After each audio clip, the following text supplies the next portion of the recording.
Yes, this is basic geometry. Your flat Earth geometry. Flat Earth geometry. This is basic geometry. It is. I called you a flat earther. My name's Ramsey. Insisting that your flat Earth geometry will work. I'm familiar with the bubble, Morty. I also dabble in precision, and if you think you can even approach it with your sad naked caveman eyeball in a bubble of air, you're the reason this species is a failure, and it makes me angry. Did he say a five-sided square question mark?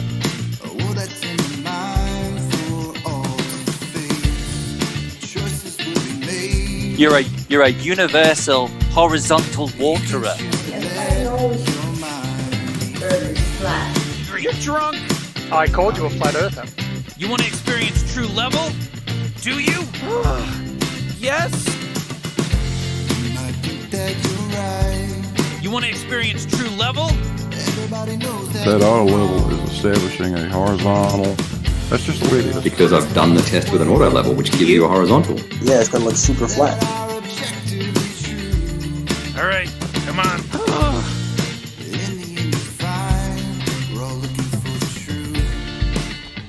Wow, it's so. Three coplanar points. Oh Christ! Yeah, true level, bitch. I called you a flat earther. If you're into math, there's a certain shape where you could make a five-sided square. Are you suggesting that horizontal can't curve? Everything's crooked. Reality is poison. I want to go back. I hate this. What's his deal? Morty. Go to school, Summer. I'll go in Morty's memory and do a little. Ranty, come on, that's a globe. He eventually just gave up and said, yeah, I agree, it's a globe. Geodesic is a continuous string of infinitely small, straight lines. Yeah, true level, bitch. It's pretty flat and level now. Ranty, come on, that's a globe. Yeah, true level, bitch. Ranty, come on, that's a globe. Lance to the cosmic slaughter! Well, you seem to be in charge of what I get to remember. Why? Good question. Ranty, come on, that's a globe. I'll go in Morty's memory and do a little.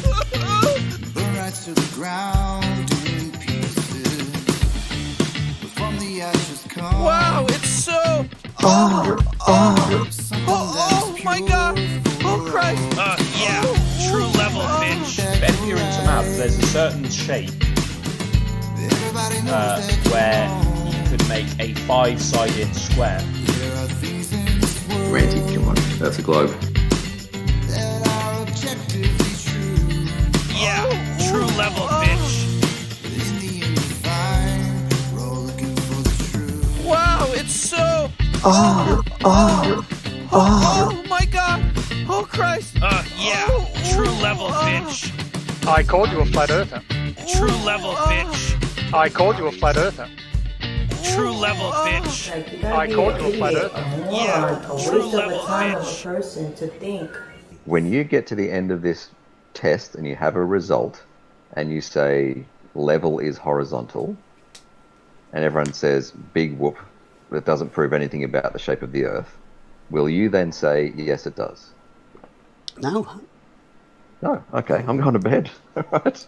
Okay, so I'm going to bed. That level is horizontal is good for you then, right? I agree. I agree. Level's horizontal. Sweet. Right, true level, bitch.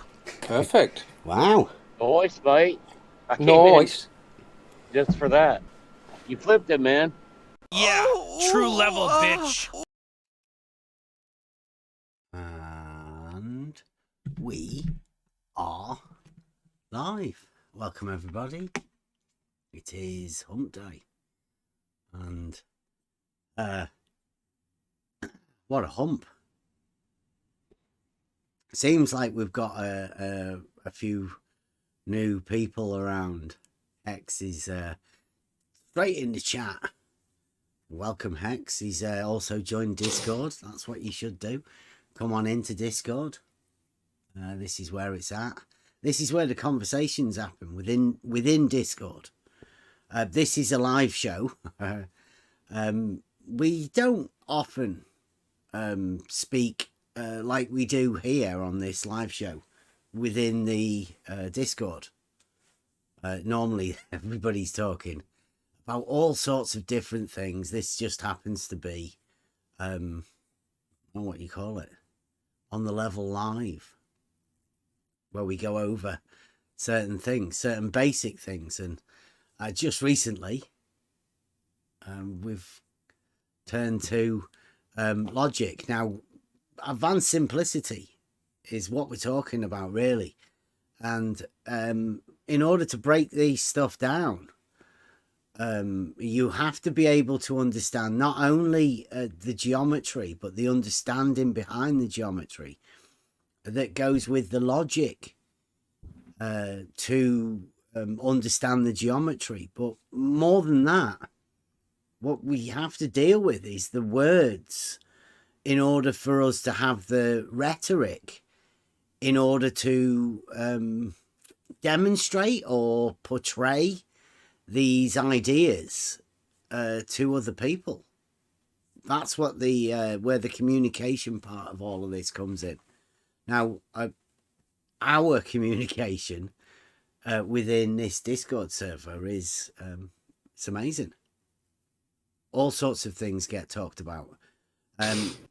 What we're going to go over tonight is something that we did yesterday. Now, yesterday with the logic, we went over vertical and horizontal being perpendicular. And I'm guessing there's a certain group of people that like to misrepresent geometric statements to aid them, confuse people.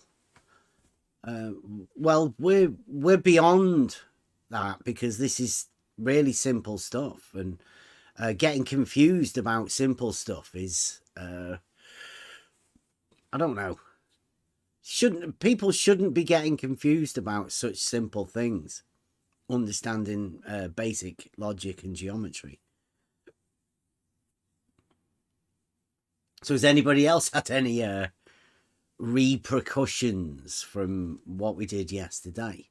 I have to go over it. Yesterday we went over vertical and horizontal being perpendicular, and the understanding of the two straight lines, vertical and horizontal, and the perpendicularity that exists with the two.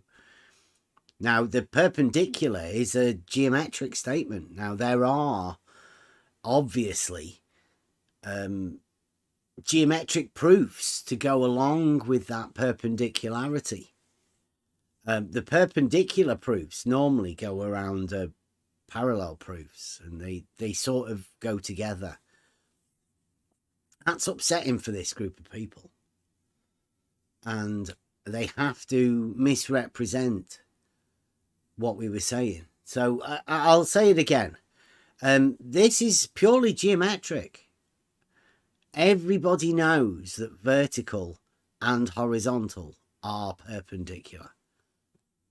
That's a well-known fact that everybody can go with. So don't get confused about it being anything other than a geometric statement about vertical and horizontal. They're two lines, two straight lines or planes. It doesn't make any difference, because planes within geometry can be considered the same as a straight line. All the straight lines lie within a plane geometrically. So when you're talking about vertical and horizontal, you're talking about straight lines or planes in that particular position. Now, vertical and horizontal, being straight lines or planes, have the relationship with each other, perpendicularity. That's provable within mathematics, provable within geometry, and logically provable too. That's all we were talking about yesterday. Now, like we said, all we're doing this year is hopefully to point out contradictions. Well, it seems like these guys seem to have found a contradiction within mathematics that not many people have noticed before. So we will go over a video that a flat earthers made. Before you do that, can I say hello? Yeah, of course you can. Hey, I Rob. just want to let you know you're a flat shamer. A flat shamer? Yeah. That's your new title for flat earthers. You're a flat shamer. Can you expand on that a little bit? Well, I was watching the after show of the Flat Earth Superheroes. Right. And they were talking about flat, the definition of the word flat, and they all came to the realization that the Earth's not actually flat, but we have to describe it as flat, even though it's not flat, and Bev flat shames people. Oh, in pointing out the fact that it's not actually flat. Right. Wow. Thanks. That's all I had to add. So they've agreed with that it's not actually flat. Yeah.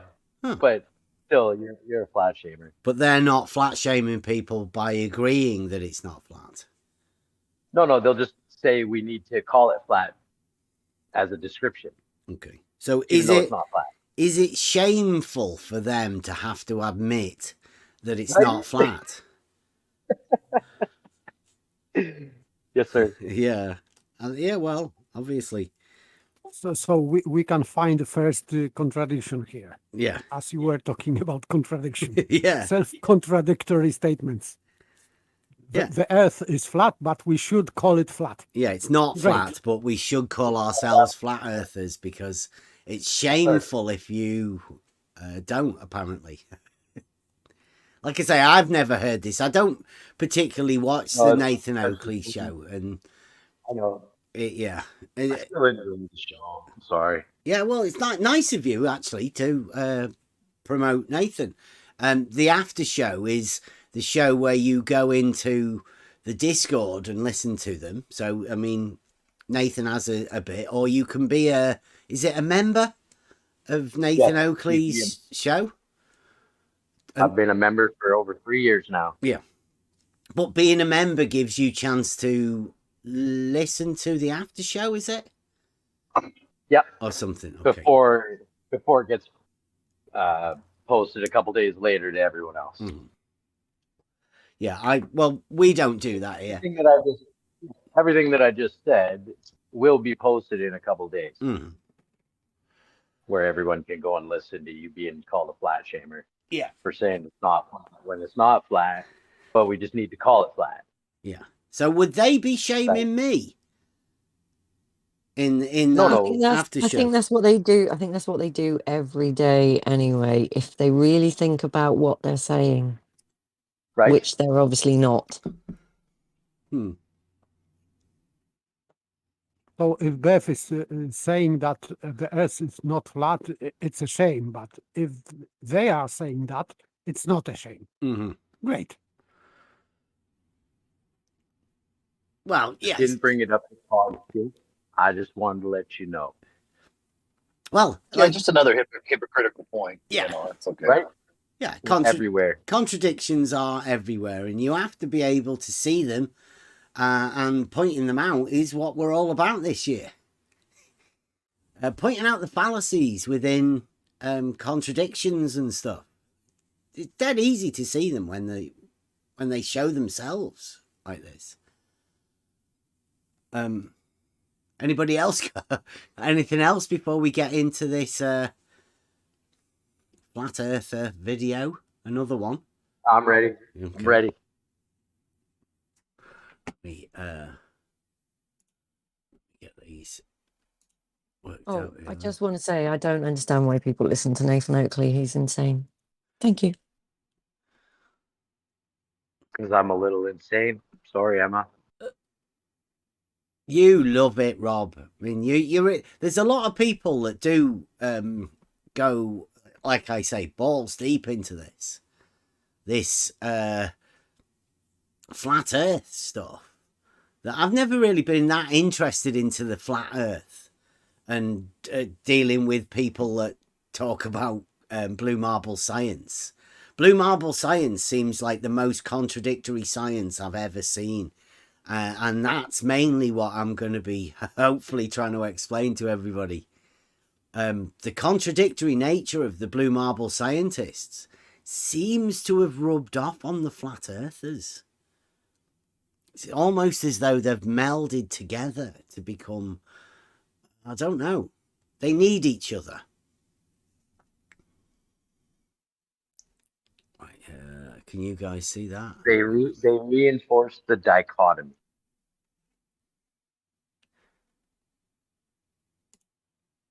Oh. The false dichotomy.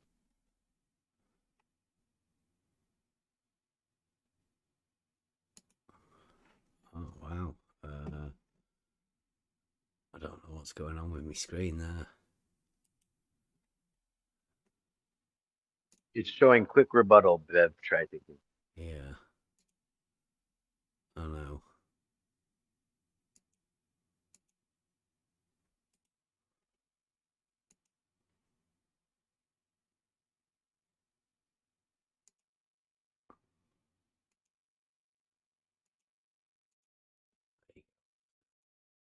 Finally got it.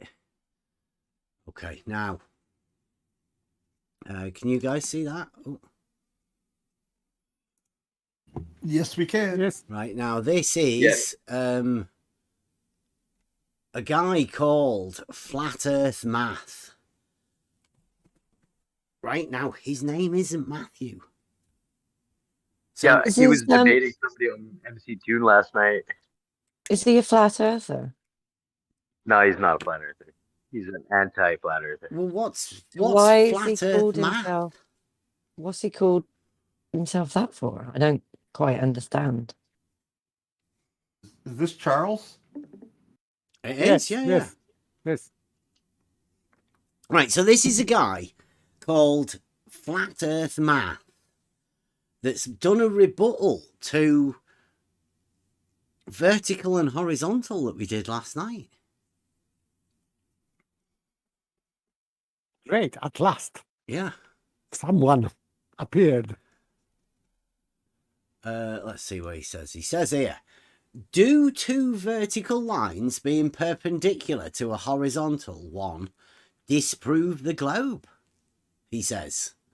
We'll see. I mean, I don't know about last night, but can anybody remember anybody talking about the globe when we were talking about vertical and horizontal? No. I can't remember talking about the globe either. So it seems to me really strange that a guy called Flat Earth Math, like I'm pretty sure that the maths bit starts for mathematics. So that may be what this guy's doing. Flat Earth mathematics. I was just going to say, Bev, in fact, I think I explicitly said what you're talking about when you had it up on the board was it has nothing to do with what might lie underneath it. Yeah. Nothing. Yeah, a vertical and a horizontal have got absolutely zero to do with the land, the earth, the dirt underneath it. Nothing. Just two straight lines. That's all we were talking about last night.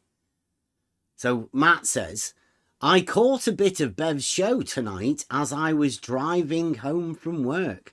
Math, I would say don't watch shows if you're driving. Please. Don't. You might be doing what you're doing and just listening most of the day while I'm working. Mm. Yeah, that's good. Listening in, that's good. But last night I was on the whiteboard and did a few diagrams and all of that. I'm pretty sure Math was... Well, I keep calling him Math, see, I can't help it. He is Flat Earth Math. So I call him Math, thinking his name's Math, or something like that. But no, I think the math is the mathematics, but I can't stop myself talking about it. And I mean, this guy's called Flat Earth Math. I can't even imagine what that is.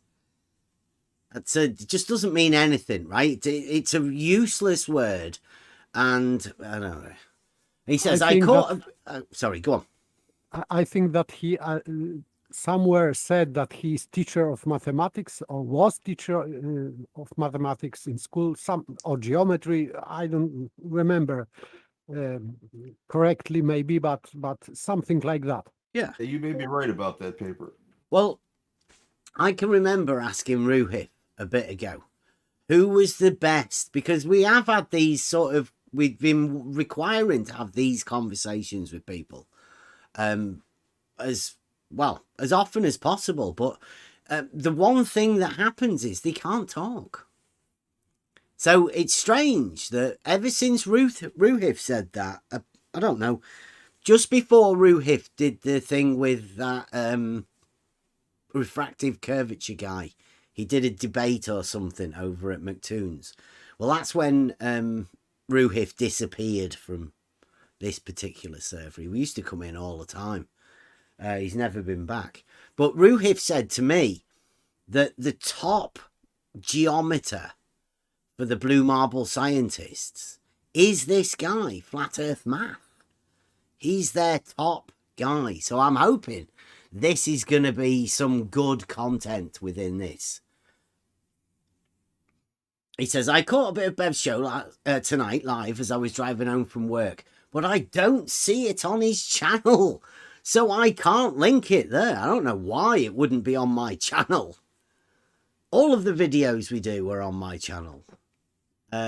So maybe a little bit disingenuous of Math there, but he's not linked my video to this so anybody can see what Math is rebutting, right? Since he's saying something about it disproving the globe. Now, I didn't say that. We were coming at this from a geometric understanding of vertical and horizontal that every school child would know about too. Forming a square with verticals and horizontals. You do it in school all the time. So, there you go. And he's got 138 comments, which is good. It's good for Math. Let's see how many views has he got. 2,000 views. And it's a rebuttal to a vertical and horizontal statement. Dang, that's a lot. That's a lot of views. That's good. Yeah, he's definitely doing better than me. So Math's rebuttal of the one that he hasn't linked my original video to, it best be good because he's getting more views than I do. So I'm hoping he's not going to misrepresent me in any way whatsoever, because that would be pretty sad from a flat earth guy. He is a flat earther, isn't he? No. Well, I don't know. His name says Flat Earth Math, right? Yeah. He's not. He has to be a flat earth guy in some way or other. I mean, why call yourself flat earth if you're not a flat earther? Maybe Can I answer that? Conspiratory flat earther. Wow. Can I give my answer? Go on, yeah. Of course you can. I like the subject. And I kind of fall more to one side, if you want to have sides. Uh-huh. So I don't want to be stuck in the middle. So I kind of chose a side. Yeah, but you are Rob Keane. Everybody knows you as Rob Keane, not Flat Earth Rob Keane. No, I wouldn't say something like that's dumb. Yeah. I mean, it is. See, if you're using Flat Earth as your name, your tag, well, what sort of people are you going to conjure in? I mean, look, Flat Earth Math has 2,000 views on this. And all it is the video titled Rebuttal to Bev Try Thinking. And like we went over last night, the video we went over was vertical and horizontal being perpendicular. That's all we did. I find it very interesting that Math, Flat Earth Math, this guy that's made this video, can get so many views from a video that he's rebutting vertical and horizontal being perpendicular. Is there not something a little bit strange going on here? Yeah, very much so, Bev. I agree. Like, this is Alice in Wonderland, isn't it? Especially in the period of time. Yeah. For me, this is strange that he's rebooting you, but in fact, he is rebooting Euclid. So, strange. Yeah. Yeah, these people seem to have put all of their energy into rebutting me, but all I was going over last night was a mathematical proof of perpendicularity. Well, I hope he mentions that within this. If you notice, the views are 33% of his membership or whatever subscriber count, or close to 33%. He's got 156 likes. He's getting way more traffic than I do. And it seems like Flat Earth Math is living off my name. This video of his, I don't know how many normal views he gets out of all of that, but it would seem like he's using my name within his video title to get some views, and good luck to him. Good luck to you. It would have been nice, Math, if you could have actually put the video into your title, seeing as that's what you said you were going to do. That would be common courtesy, seeing as you are titling a video as a rebuttal to me and what I said. It would be good for people to know what exactly it was that you were rebutting. Or you might just be leaving it into the hands of other people. Maybe even you, I hope. You're not going to misrepresent what I said within your rebuttal to a geometric proof. But hey, let's go. It's only 4 minutes long. So if anybody wants to tell us to pause and stop or whatever, then let us know. It says, quick rebuttal to Bev, and then try thinking in speech things. That's not me. I don't know. Can you spot the error? Is the error supposed to be evident right now? Yeah, I don't know. We'll go with that one. Can anybody see the error? I'd say he's put try thinking in inverted commas as though that's a speech thing. The only thing I would consider an error is the vertical lines having the arrows just pointing up, and they point in both directions. I agree with that. That's the only error I could see. Yeah, he has got horizontal. He's got an arrow on one end and an arrow on the other. Exactly. And he's got double arrows on the verticals going upwards. It might be like a Christmas tree. Is that like an emphasis? Yeah. Extra emphasis? One arrow is not good enough. You have to have two up arrows. So he's not talking about vertical, but zenith or what? Because its vector is up only. Yeah.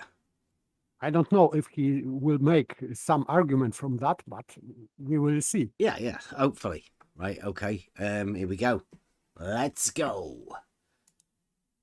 A quick rebuttal to a recent live stream with Bev Try Thinking on his Discord server using a very similar diagram to the one below. The error is not in this diagram, but rather in the argument. Let's start with a classic brain teaser. The errors within the argument. Did anybody hear my argument? No. No, there was no argument really, was there? It was just a statement to go with a mathematical proof that Saragaki gave us, perpendicularity. I suppose you could call it an argument. that when Saragaki wrote his statement out? Suppose you could call that a mathematical argument, but it's a mathematical proof at the end of it. There is a proof part. So the argument comes first, and then the proof is the result of that. So Flat Earth Math may have made a mistake already. Hopefully. Easier for algebra students. We'll start with the premise that A equals B, and then we can multiply both sides by A, leaving A squared on the left. We'll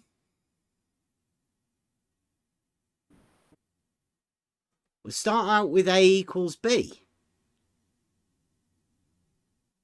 What's that? Is that an algebra thing, or does it relate to verticals and horizontals, or?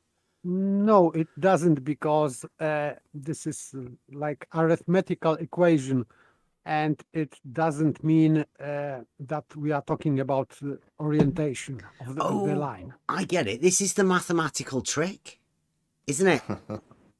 Can you see it? Yep. This is true. A equals B, therefore A squared equals A multiplied by B. This is correct, but I cannot see any connection to geometrical statement about verticals and horizontals. Yeah. You would say if A equals B, because A equals A, right? The law of identity states that A is A. So you have to say a proviso that if A equals B, then A squared equals AB. You could also say A squared equals B squared. Yes. Or A squared equals BB. Or A squared equals AA. And mathematically, he's not giving you the full rundown here. He's not setting the terms, and he's not actually helping people out here. Like I say, I call this a mathematical trick by starting off saying that A equals B when A is just A. Why do you need to bring in B to equal A? The magician doesn't show you how he's doing the trick as he's doing it. Mm-hmm. Yeah, there's no need to say that A equals B, because you could just say 1. If you call A 1, then would B also be 1? Because it equals it. It's a very strange way of playing with mathematics and playing with algebra. And it's there is no need to introduce B if B equals A. Yeah. This is just redundant. Yeah. Occam's razor. It makes no sense for somebody to do that unless they're trying to play around with a trick, right? Because what you can do with this sort of a mathematical thing, you can turn A into B. It's very very confusing when people start doing this, and there's no need for it doing it. I think I don't know why he's doing it, but let's go anyway. Left. We can then subtract B squared from both sides. If you're paying attention, you'll notice that the left-hand side of this equation is the classic difference of two squares binomial, which can be factored as the product of two conjugates. Likewise, we can factor a common B term from the binomial on the right. Since we have a common factor on both sides of this equation, we can divide both sides by this A minus B factor. Now remember that A equals B, so we could just substitute B for the A term on the left, which gives us B plus B, which simplifies to 2B. Lastly, we can divide both sides by B, and we have now proven that 2 equals 1. Since you haven't proven that 2 equals 1. Like I say, I haven't seen this. I didn't look at it. I didn't watch it. Honestly, mathematical trick. 2 doesn't equal 1. Arithmetical or algebraic paradox, something like that. Like with baby and dodos. Mm-hmm. Yeah, what's the use of introducing B at the beginning for A equals B? Well, here you go. The answer is so you can make 2 equal 1.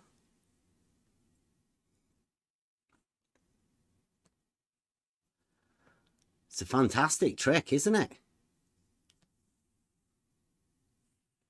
You see what he did here? A plus B equals B. This is not correct, of course. Does this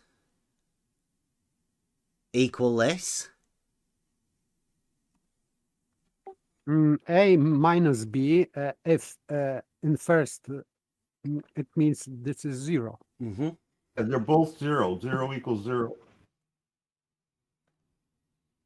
And if you A plus B equals 2, and if you multiply by 0, it means that is 1. No, that is what? By 0, it's 0. Should be 0. Mm-hmm. It's here. It's a squared minus b squared. You've got ab here. Minus b squared.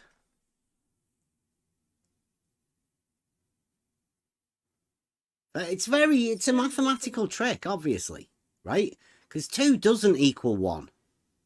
And no mathematician can make 2 equal 1.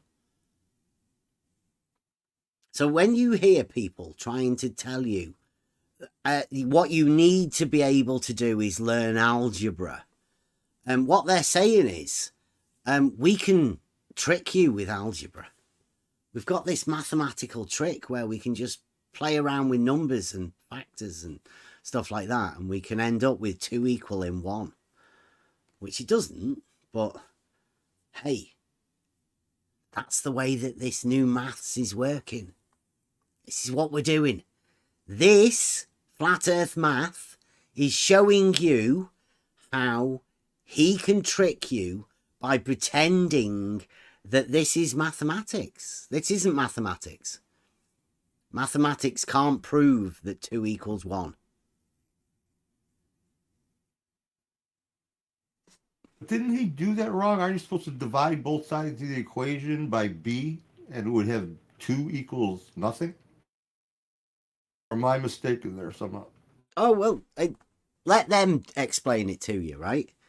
If you want this explained to you, let the guys that are doing the magic trick explain it to you.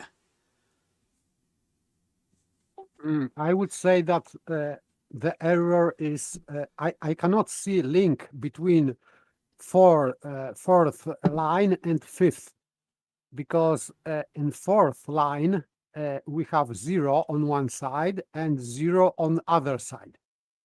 This in brackets a plus b and second bracket a minus b equals b in brackets a minus b. Yeah. On both sides we have 0. Right. So I don't know why he's writing that a plus b equals b. It doesn't follow from anything. Yeah, that confused me too. This is a times, right? But the fact that this is here within the bracket, so you times this by whatever's in the brackets here. Well, you times this bracket by this bracket, resulting in 0. Right. Both sides, like paper says. But then what he does is he gets the A and the B and he brings it back to a 2B. He's messing about with people's minds, right? And it's good that you can see this, right? Because you can see that there is a trick being played. Flat Earth math is at least honest enough to be able to put this here to let you know that all of this, it isn't mathematics. 1, 2, 3, 4, fifth line, a plus b equals b. This is wrong. Yeah, 0 equals 0. And even if he's staying with letters, he should write 2b. That would be true if a equals b, 2b, not b. A plus b equals 2b.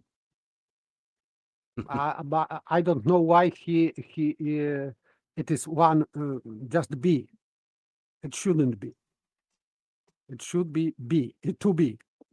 Zero. No, I am talking about line below. Yeah. A plus B. Yeah, but that's True. if that's a 0 and that's a 0, that's B times 0, and that's A plus B times 0. Both of the resulting answers in those 0. Or if you want to do the mathematical timesing by 0, everything's 1. That's 1 equals 1. A equals A, B equals B, A equals B. It doesn't really matter, however you want to do it. But this is the point. 2 equals 1. Does 2 equal 1? No.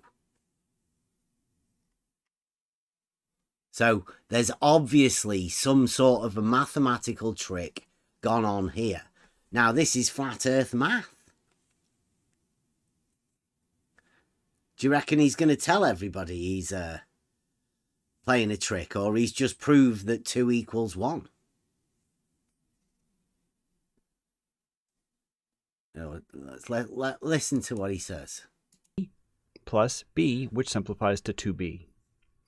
Lastly, we can divide both sides by b, and we have now proven that 2 equals 1. Since we know that this isn't true, then we have a conundrum. Either we've just disproven the laws of algebra, or there's a mistake hidden somewhere within the steps. So let's return to Bev's show, where he talked his audience through a very similar...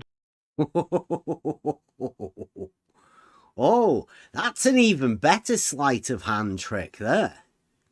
He tells you there's a trick, and then completely disregards it and goes back to straight lines. Hopefully, he's not trying to associate the mathematical trick through algebra that he's just done back to this geometric understanding of straight lines. I hope not. Diagram to this one. In a plane, Euclidean geometry, 2 lines perpendicular to one straight line are parallel to each other. Horizontal and vertical lines are perpendicular to each other. Very true. And here I'll add some visual flair. Therefore, the Earth cannot be a globe. Let's illustrate. That's a little bit dishonest, right? Isn't that the first time that the word globes come up in this video? Yeah, he's done it. He's added here a little decoration by me. Therefore, the Earth is not a globe. That's his little bit of decoration. Not me. I didn't say that. He's even telling you. He's putting it in brackets. This is his decoration. Wait, not these flags. Yeah, no. Not these flags. Yeah, it's misdirection. This, therefore the Earth cannot be a globe. Never stated by me. Although now I've said this, people may be clipping it out and trying to backtrack it into something. But that's Flat Earth Math's statement, not mine. These 2 lines perpendicular to one straight line are parallel to each other. That's a true statement, geometric statement. Horizontal and vertical lines are perpendicular to each other. That's what I said. Definitely. Those statements I said last night. I never formulated them into an argument other than Saragaki's perpendicular proof. Flat Earth Math, you're being dishonest, mate. Obvious Flat Earth Society, this. I mean, if he's not a Flat Earther, this guy's definitely Flat Earth Society. Trying to play little tricks on people. I hope it doesn't work on many people. But this is pretty dishonest math. And anytime you want to come and discuss how dishonest you want to be, we're here, we're open. Let's have the conversation. Let's see if he wants to expound on that. We'll go back and listen to it again. Just so you know how dishonest he wants to be. Are perpendicular to each other. And here I'll add some visual flair. Therefore, the Earth cannot be a globe. Let's illustrate this.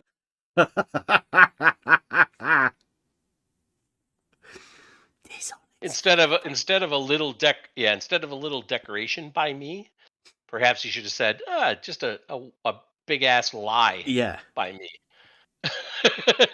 Coming up. Yeah.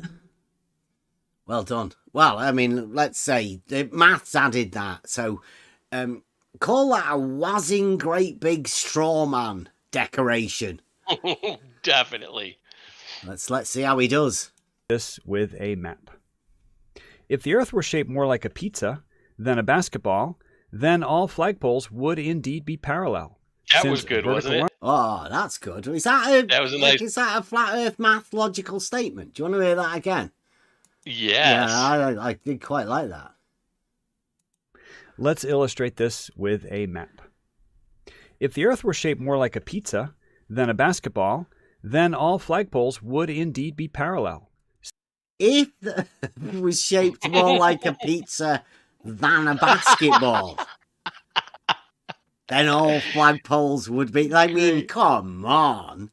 Could you find a better picture of a pizza? I mean, that is a shit pizza. Yeah. Come on now. That looks like a home one. Takeaway pizza. God. Right. But, I mean, yeah, you're getting the understanding of flat Earth math logic and mathematics, because this is flat Earth math, right? He's showed you at the beginning a mathematical trick within algebra, and then he's gone and done a sleight of hand straw man, and now he's making a really crap logical argument. All while associating it with you and the fact that we here are not flat earthers. And look at this shit. Misrepresentation or what? Wow. Yes, all due respect to Rob. Yeah. Thank you. Since vertical lines are always perpendicular to the straight line connecting them. But if the Earth were shaped more like a... Did you hear that as well? Flat Earth math. Yeah, it's great. Listen. But if the Earth were shaped more like a basketball, then lines are always perpendicular to the straight line connecting them. Flagpoles would indeed be parallel, since vertical lines are always perpendicular to the straight line connecting them. Vertical lines are always perpendicular to the straight line connecting them. Who the fuck has said that? Yes, so he is making this restriction that it is dependent of the shape of the Earth. It isn't.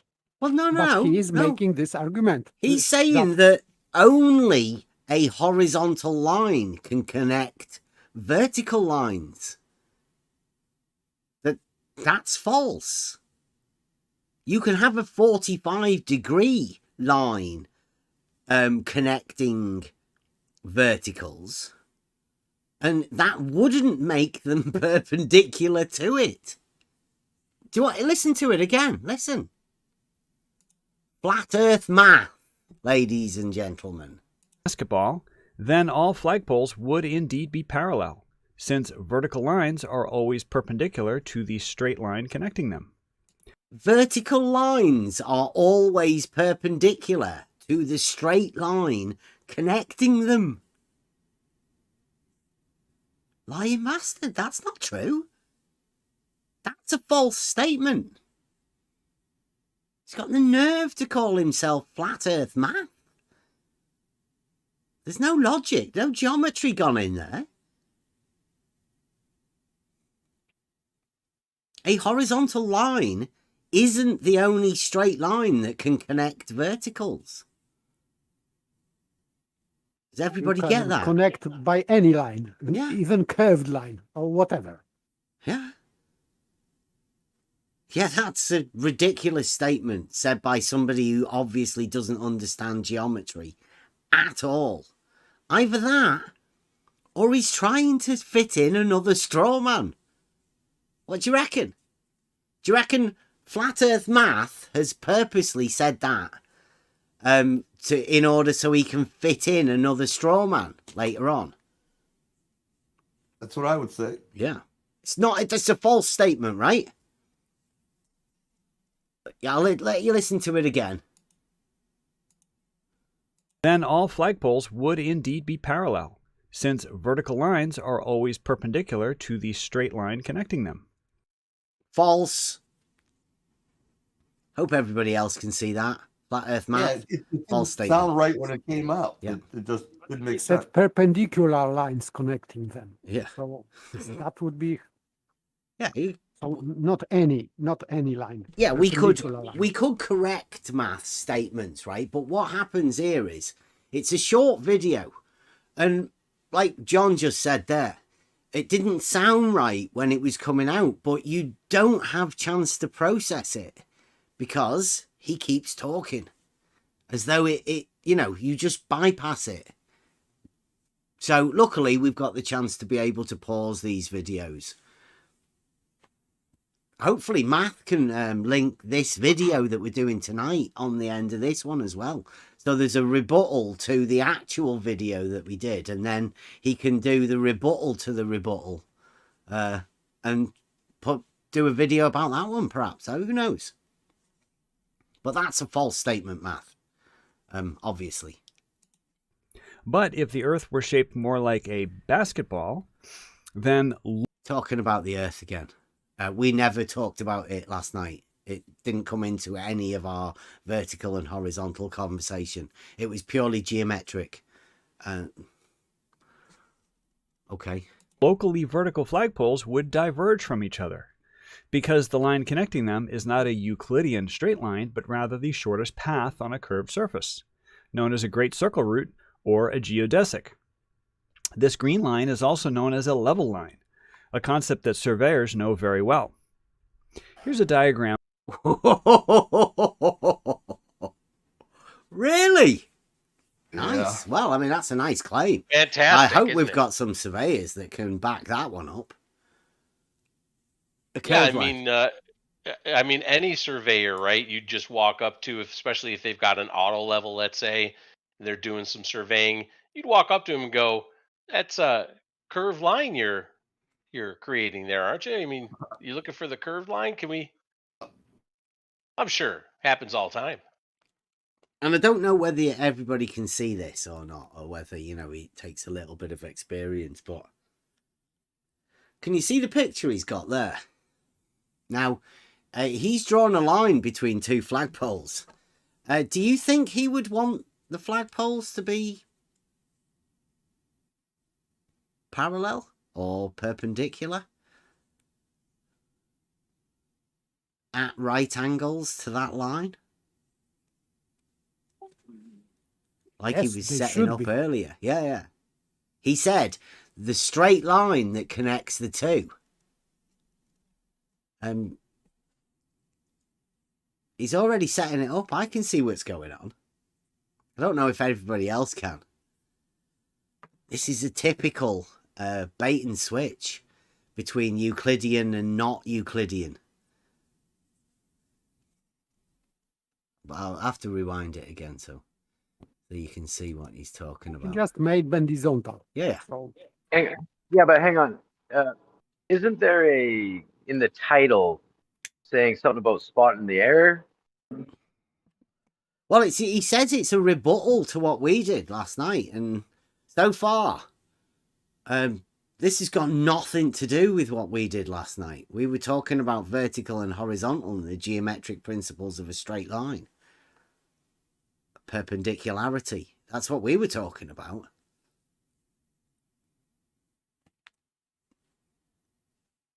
Maths obviously got a different agenda. so far, Because the it line has connecting nothing them to is... do. Sorry, go on. It has nothing to do with rebuttal to you. I would say that this is just excuse to push this bullshit on. Absolutely. This is flat earth math. I don't know. Tickling the balls of blue marble science, I think. I think what you've got to watch out for is what this is a setup for. This is 2023, and we're doing advanced simplicity, right? And this is Flat Earth Society attempts of just confusion, throwing shit all over everything, going, look at the state you've made of it.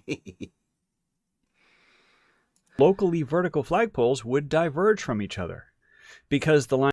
Locally vertical flagpoles will diverge from each other, says. So they are not parallel to each other, as he stated at the beginning. Yep. So they are not verticals.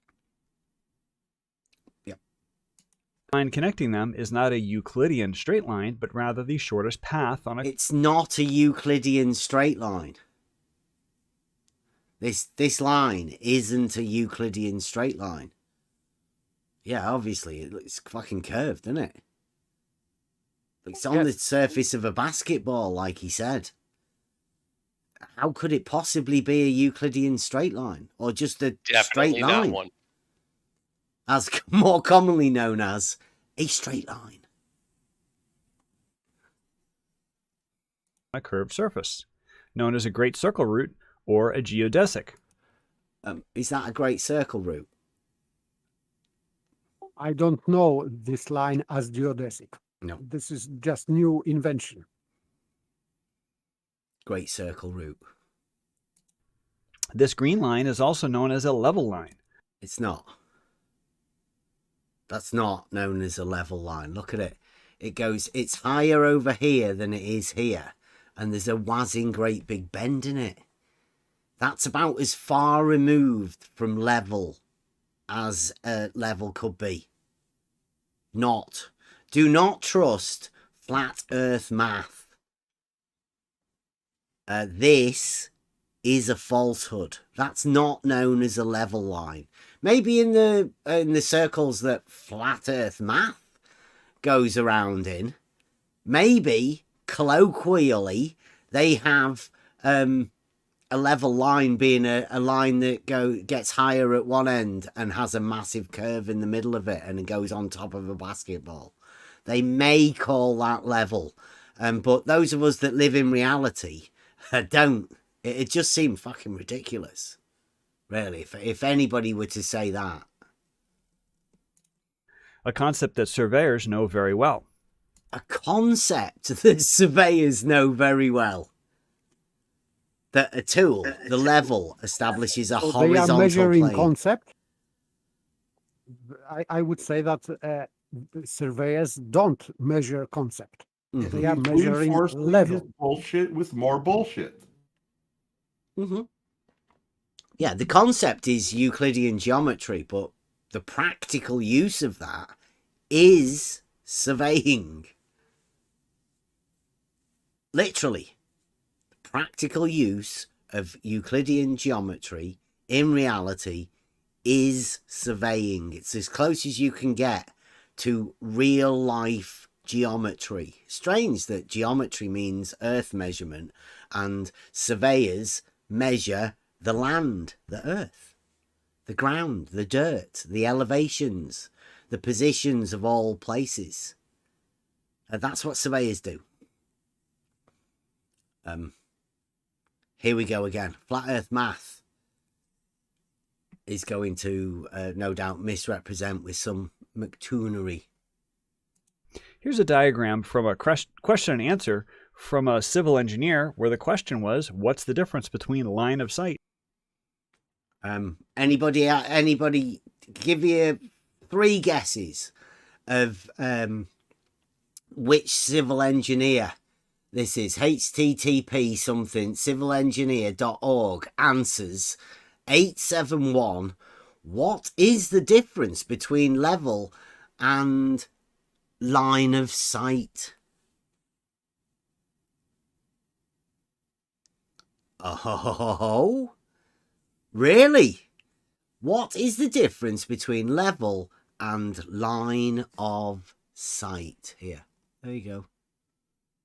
I would say that line of sight is not level. And a level line. Well, he's said horizontal. If it is set horizontal, then it is. Well, no. The question is, what is the difference between level and line of sight? It's got horizontal there, not line of sight. Has he changed line of sight to horizontal without telling anyone? Maybe that is possible. I'll rewind it again just so you can listen to what he says. Very well. Here's a diagram from a question and answer from a civil engineer where the question was, what's the difference between line of sight and a level line? Note that vertical is a local phenomenon, always perpendicular to level where you are. This next... Always perpendicular to level. Always perpendicular to level. And as we went over perpendicular last night, straight lines, right? Anything perpendicular to something else means one of them is a straight line and the other one that's perpendicular to it is obviously a straight line.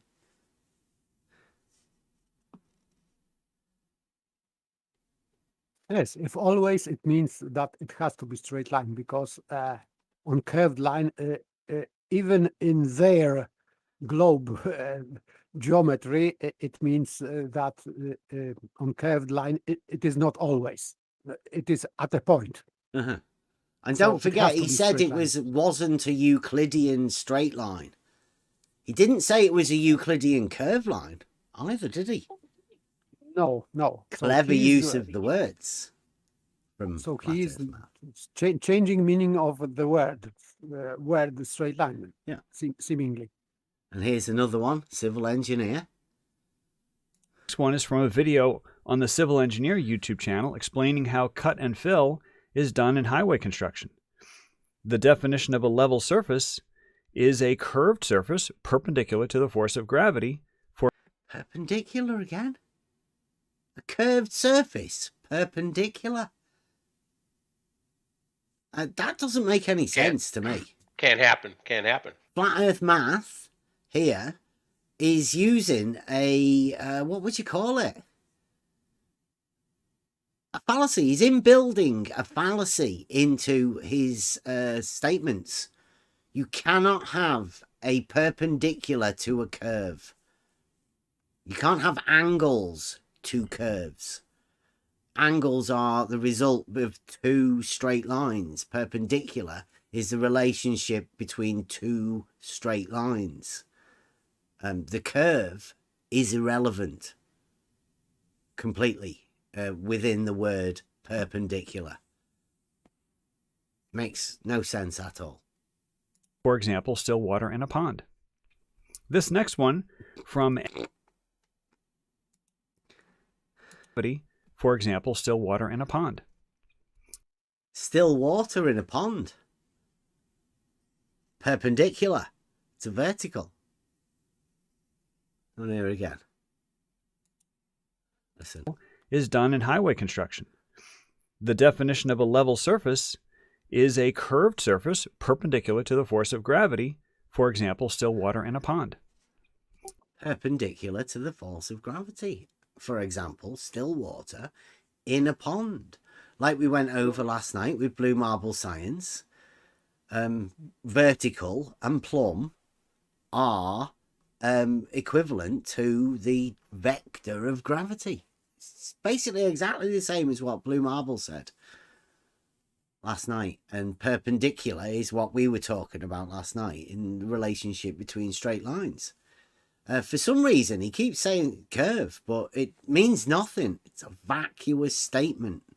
It means nothing within the geometric understanding. Perpendicular obviously takes over. The only real word within there, geometrically speaking, is perpendicular. A statement between two straight lines. Don't be fooled by other words that he throws in that have zero meaning. They're just vacuous words and statements that are thrown in. Did he say curved still water? Perfectly still water? No, he Yes, said, well, he said this- level. He said the engineer, the civil engineer that did that YouTube channel, has said, I'll put it out again. I'll let you listen to it again. Here we go. This next one is from a video on the Civil Engineer YouTube channel explaining how cut and fill is done in highway construction. The definition of a level surface is a curved surface perpendicular to the force of gravity, for example, still water in a pond. This next one... Yeah. So this still water in the Wow. pond, this is just example of curving water. Well, no, Come example on, of man. perpendicular to vertical. Curve. Yes, to a curve. No, he said no. that. Well, I know. He said that, yeah, like I say, whenever you're talking about these things, right, and you're talking mathematically, within the understanding, the word perpendicular takes over, right? He said perpendicular. That has a definite meaning within geometry and mathematics. The fact that he says curved, that's a paralogism. It's out there for you to spot. It's a vacuous term that means nothing. Right? Within that statement, if you put perpendicular and say curve, then the curve part is vacuous. It means nothing. You have no basis on which to understand curved when juxtaposed to it perpendicular. Yeah, but this is deceptive. Yeah. I would say that this is a lie. Completely. Yeah. And it's up to people that are listening to it to be able to spot these things. Vacuous statements that mean nothing whilst showing pictures of things to play with your mind. It's crazy. Anybody can draw these pictures like this. But what you have to listen to is the mathematical terms that is coming out of his mouth. Don't be fooled by the magician's tricks. Listen to the words. Just look at that where he says level line and look where that points to. I mean, anybody looking at that, I mean, do you need to know anything else? Yeah, it's obviously this is McToonery. From Engineering, Surveying, and Estimating shows a curved level line following mean sea level, with horizontal and vertical being perpendicular to each other, again, a local phenomenon, where your vertical line can be established with a plumb bob. And lastly, we have two images from Techno Upendra in an article on using benchmarks in surveying. So let's revisit the original diagram and point out the original error. Okay. Can you see Here it? we go. The original The horizontal original line diagram. connecting the two verticals Remember that was us. Oh, there we go. I'll go Sorry, back. the original diagram. That's what we said. The original diagram. Yeah. Which original diagram? The one that he put up here as a straw man, Yeah. or Bev's original diagram that he talked about last night? This Which bold original bit. diagram? You notice as well, the bit where he said he had a little bit of extra embellishment, that's gone. And now he has a therefore the earth cannot be a globe in bold. Yep. He's made it big and bold because that was his lie at the beginning. Nobody ever stated that. The original diagram and point out the original error. There we go. Can you see it? The original horizontal line connecting the two verticals was assumed to be a straight line, which is only true if the Earth were not a globe. What? Yes, bendizontal. Really? Did he say that horizontal is being a straight line is only true if the Earth is not a globe?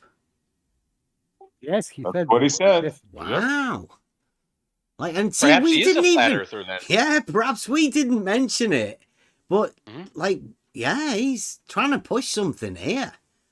I mean, I wouldn't say that horizontal being a straight line related to, in any way at all, to the shape of the Earth. But flat Earth math here.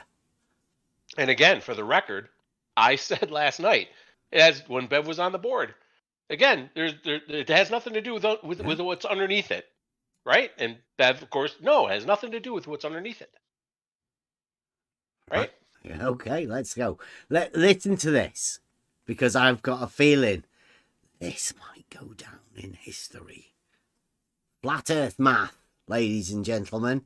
And point out the original error. Can you see it?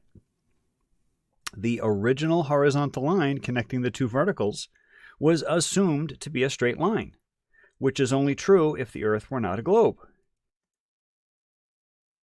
I assume the horizontal to be a straight line. Well, it is perpendicular to vertical, right? Everybody, you can understand that vertical and horizontal are perpendicular. The very term perpendicular is a relationship of two straight lines. I didn't know this was so upsetting. Flat Earth math, I'm very sorry. I think that he is making this argument for flat earthers. Yeah. Let's say. Yes, I agree, Paper. This is a crucial part of, let's say, Nathan Oakley crew. That horizontal, this measuring with sextant, this horizontal is proof for flat Earth. And now flat Earth map is backing it up. Yeah. Because he's making the statement that would be true only on flat Earth. Yeah, horizontals are only straight on flat Earth. On flat Earth, yes, he's saying that, yes, wow. Yes. Now, I would say, in reality, horizontals are a straight line, and everybody knows that. Yes, that's of course, but this is what he is saying. Yeah. That would be true only on flat Earth. He's thinking shape, yeah. Yeah, I'm going to have to go over that again, because that's fantastic flat Earth math. They're just afraid of straight lines for some reason. They can't have them. Well, like basic geometry, advanced simplicity, it's always best to start at the fundamentals to make sure that everybody understands where we're starting from. Now, we start from a straight line. But the things he's addressing here have really nothing to do with your presentation. He's injecting so many things that you never discussed once. That's the point. Exactly. But what we talk about here is so simple. Like right, John? I mean, you were in the industry, right? You were in construction, right? So, but it doesn't take someone in construction or someone even in university to be able to know what perpendicular is. That's something you learn very early on in geometry. Perpendiculars, vertical and horizontal. They're straight lines, and it's Euclidean. It's very easy, but you can't have it be easy. That's why Bev uses the term advanced. It's not advanced if you just think about it and use logic, right? It's only advanced. I only use the term advanced to do these guys' heading, right? Right. There's nothing advanced about it. It's just simple as hell. See, if you make it simple and then you see how much more simpler you can make it. It I don't know what it does to them, but it does something really strange to the brain. At least he got the flags right. Yeah, I think so. Hey, I wouldn't. So that's the pond there. Represents the big pond. I suppose. Yeah, it's just flagpoles. I mean, we weren't talking about flagpoles. No. I mean, we have seen a flagpole that definitely wasn't vertical. Right? And when Rumpus went to Bedford to put up a stick, right? I mean, that could be you could have put Rumpus on one of those, couldn't you? With his little stick. Right? He's making arguments that nobody's ever made. to keep going back to it. I can't believe how simple I made it last night, and purposely didn't mention this because I knew that there's a group of people that get really upset about straight lines. So we try and introduce everybody into the simplicity of it. And listen to this, ladies and gentlemen. Flat Earth math. Take the floor. Go on. Tell everyone, math. Let's revisit the original diagram and point out the original error. Can you see it? The original horizontal line connecting the two verticals was assumed to be a straight line, which is only true if the Earth were not a globe. This leads us to the conclusion that the Earth cannot be a globe, which is a begging... What? Make an argument that nobody ever made to say that it's a begging the question argument that Flat Earth math has made. Yes, so his straw man was leading to assume that you made begging the question fallacy. Yeah. In fact, he just invented this error purposely, and he called it begging the question, and now you are guilty, not him. Yeah. So this is the trick. So no doubt he'll be able to prove the globe with this, right? For sure. Yeah. The question fallacy. The circular argument that concludes that the Earth is not a globe started with the premise that the line connecting the two verticals was straight, thus not on a globe. No. Sequitur. So let's make some changes. Whoa. Wasn't that good? Yeah. Oh. So assumption that horizontal is straight is equivalent to assumption that Earth is flat. Yeah. For him. I He think said so. that. Yeah, yes. yeah. Or that the Earth is not a globe, right? If you say horizontal is a straight line, then you are assuming that the Earth is not a globe. Yes. Yeah. And this is begging the question. Yeah. He's saying that establishing a horizontal line is a fallacy? If it's a straight line, if you assume that a horizontal is a straight line, then you are assuming, or you are begging the question that the Earth is not a globe. That's you. Yes. It's on you.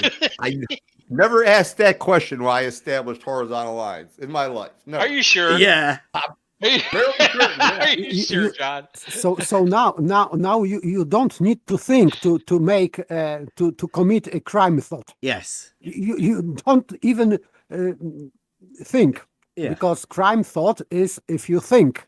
But So now you don't need to think, and you are committing crime thought anyway.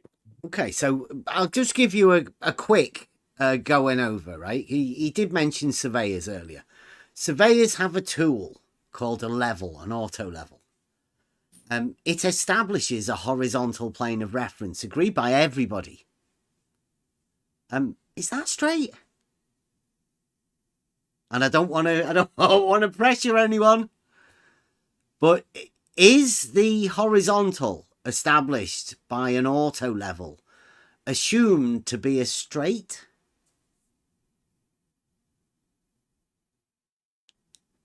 Nobody wants to answer now, do you? You don't want to. You don't want to be begging the question that it's not a globe. Come on.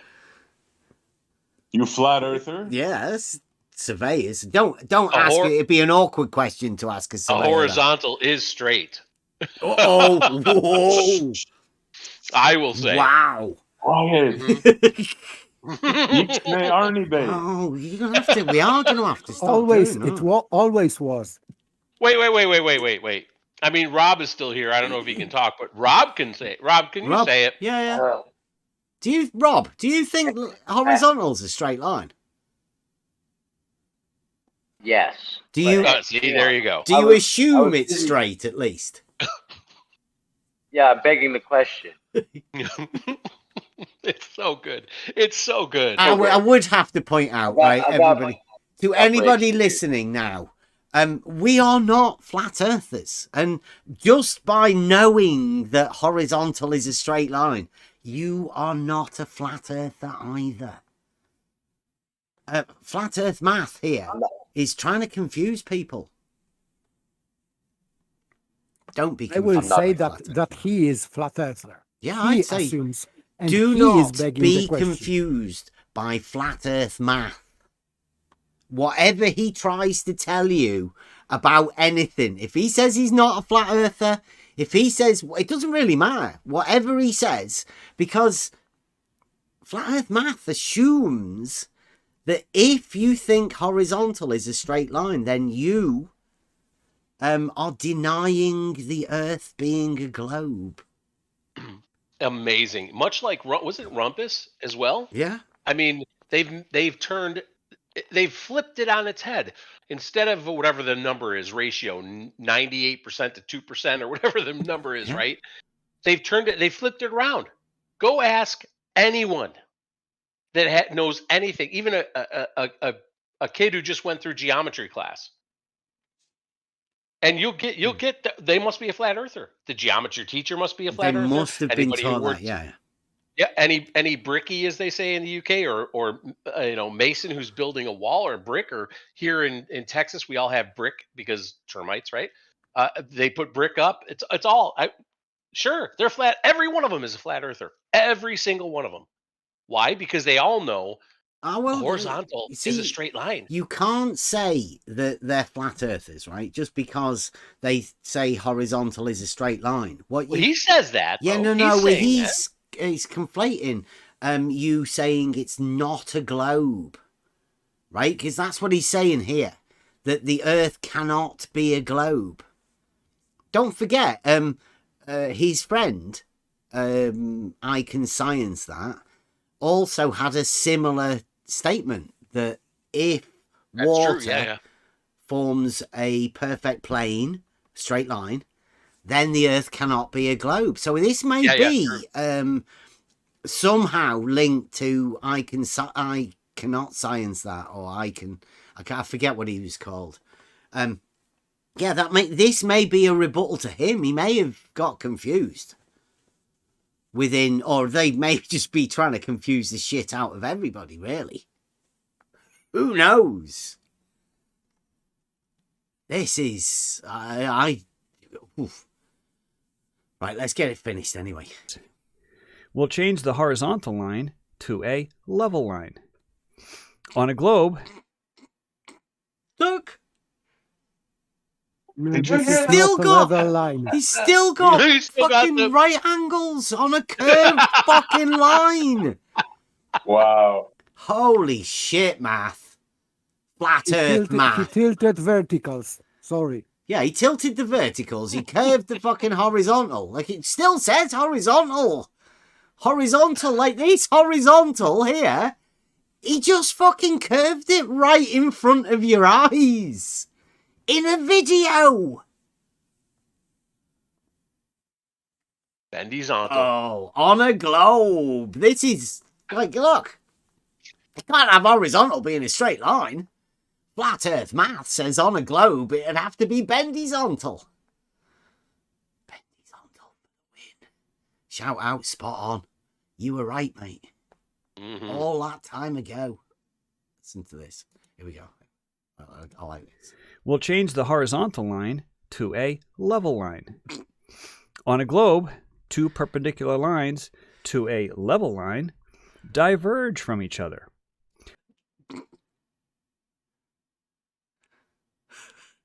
Two perpendicular to a level line. Two perpendicular to a level line. They are not perpendicular anymore. Well, like I say, don't be fooled by the magic trick. This visual is the magic trick. Look at the words. Two perpendiculars to a level line diverge from each other. It's fantasy. Complete and utter fantasy. Part of this magic trick is that he keeps horizontal on the flags, but in the middle he keeps this level line, and he is calling now this whole line level line. So That is an impossibility. Yeah, look, it's got it here. It's even got Cannot horizontal and vertical lines are perpendicular to each other. Yep. That's a false statement with this. This line goes over here. This, well, I suppose you could say that level is horizontal if you want to bend level and bend horizontal, at least mentally. Because that's what appears to have happened here. Flat Earth Math has had a mental break and he's just bent a horizontal and still calling it perpendicular, even though perpendicular is well defined within mathematics, a relationship of two straight lines, not one like straight line and a curved line. That's just an... This is a classical case of dialetheism right here in front of your eyes. Two pictures. No, this isn't dialetheism, this is blatant dishonesty. Well, yeah. Big time. I've never seen anything like this before. People willing to do this. This is Flat Earth Math burning a Flat Earth character that he's throwing down at the altar of, don't know, globe logic, blue marble science. He's throwing himself on the sword. It was good knowing your math. You could come round for at least one conversation before you go. Horizontal and vertical lines are... Go on. Sorry, come on. You would have to establish a horizontal line, above that level line, have a touch of the apex of the center, and you can determine the slope on each end. So how can you call that level? If you took this out to people that are actually building something and showed them as a level line, the looks you would get? Mm-hmm. Yeah, that's why they're doing it to us, right? They're misrepresenting what we said purposely so they can build a malformed argument. And for the next however many weeks or months, they're going to be trying to attempt to say that it was us. But quite clearly, this is Flat Earth Math that's done all of this. None of this is a rebuttal to anything that I said. Now, whether he was in some sort of an intoxicated state while he was driving back home yesterday from work when he was listening to us, but it seems like he's heard something completely different. On a globe, two perpendicular lines to a level line diverge from each other. Horizontal and vertical lines are still perpendicular to each other, but now they're local.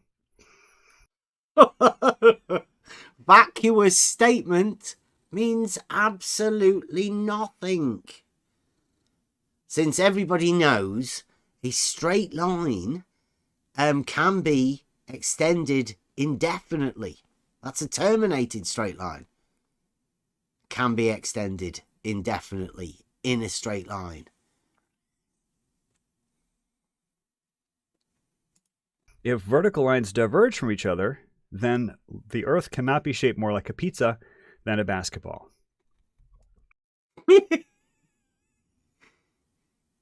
Seriously, he even added a different... each other, then the Earth cannot be shaped more like a pizza than a basketball. Now, as always, in the comments, please be kind to each other. Bye. Stop right there, Bev. Hang on. No. Can I go next? That's the end. Yeah, go ahead, Rob. So, conflating big E Earth with either a pizza or a basketball.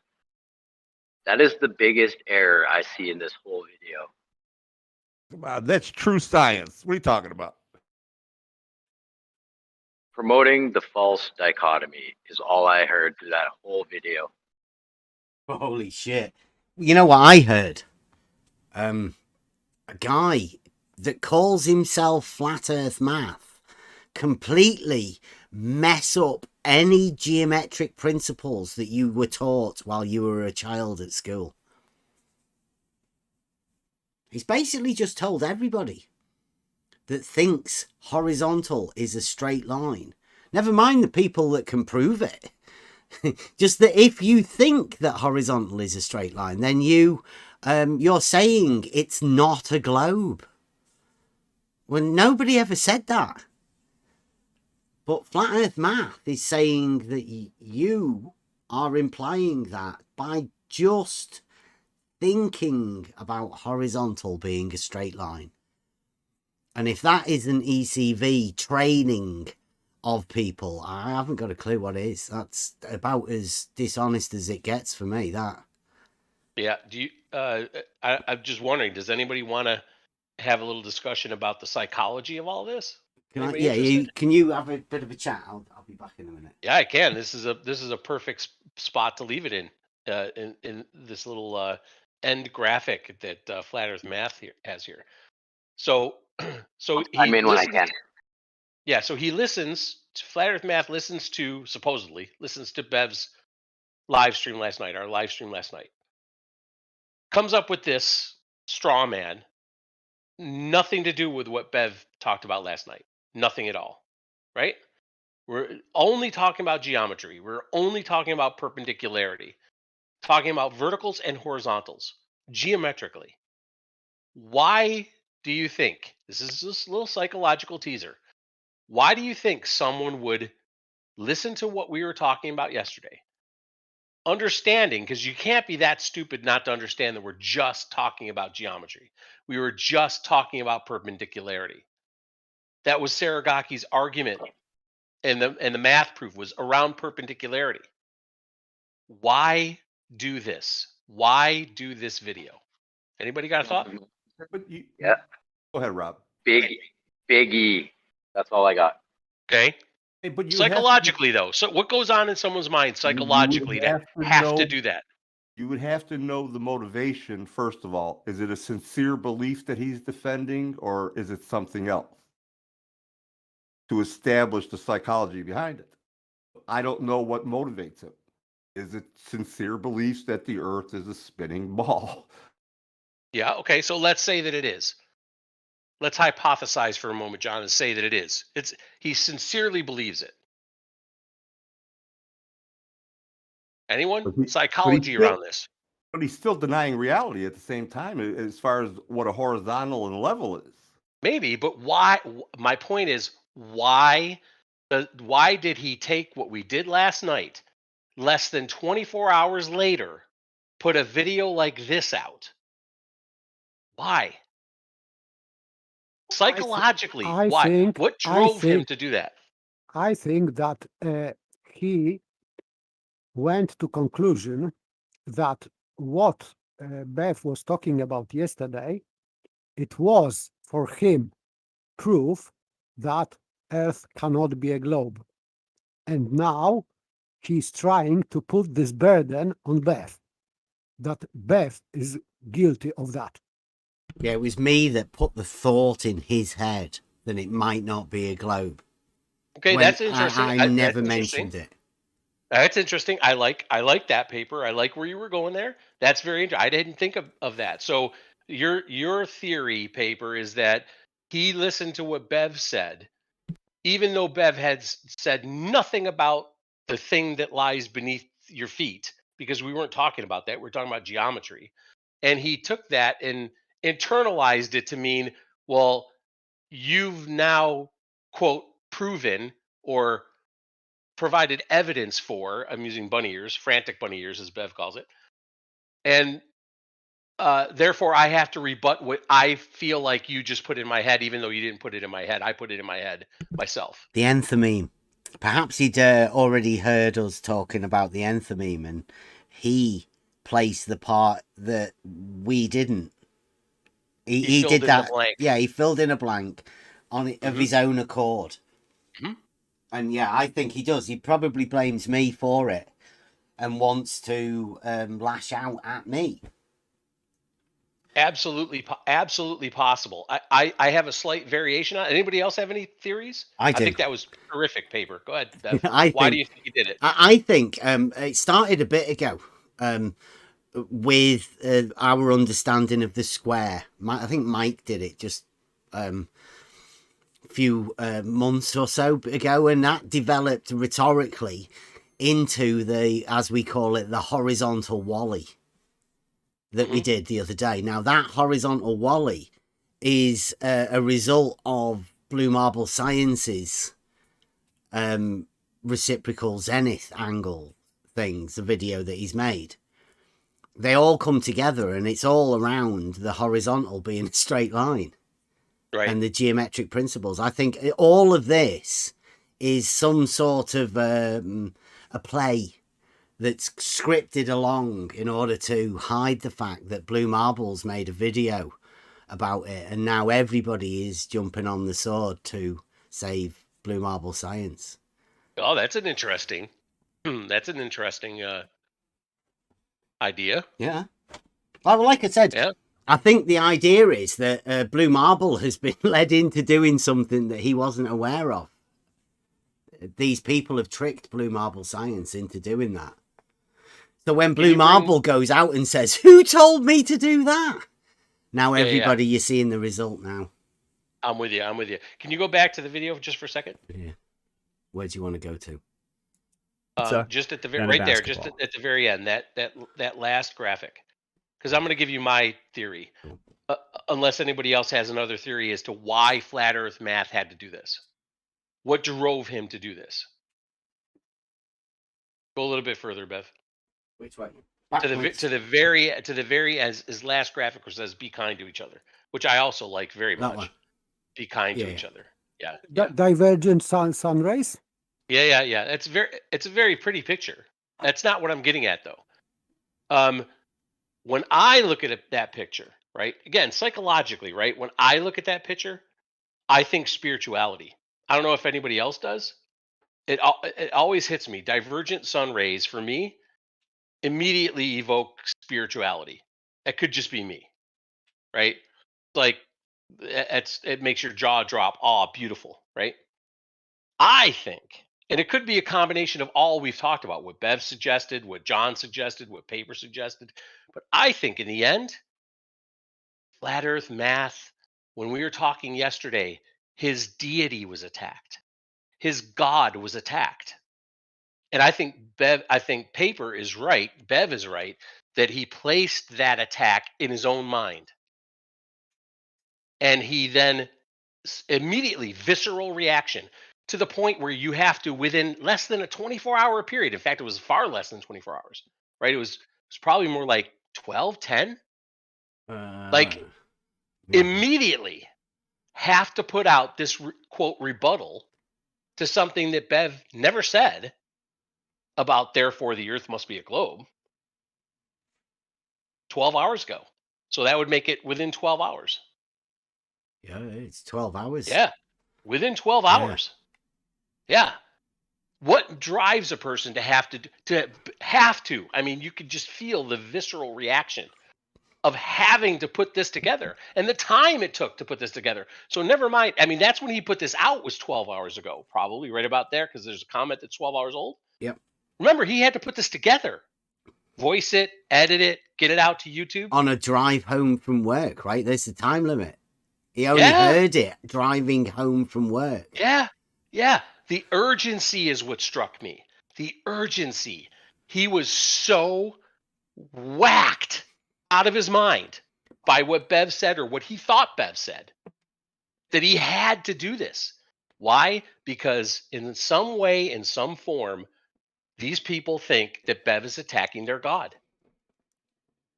This is what nut job cultists do. This is what nut job cultists do. They waste no time. Both sides? Yep, go ahead, Rob. I was just saying, does that mean Bev's trying to undermine both sides?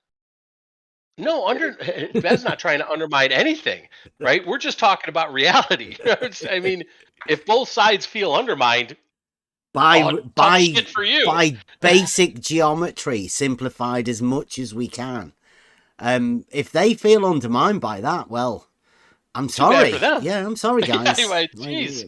Just stop watching. Don't take feel bad about this. You're going to get even worse because the logic's going to keep coming.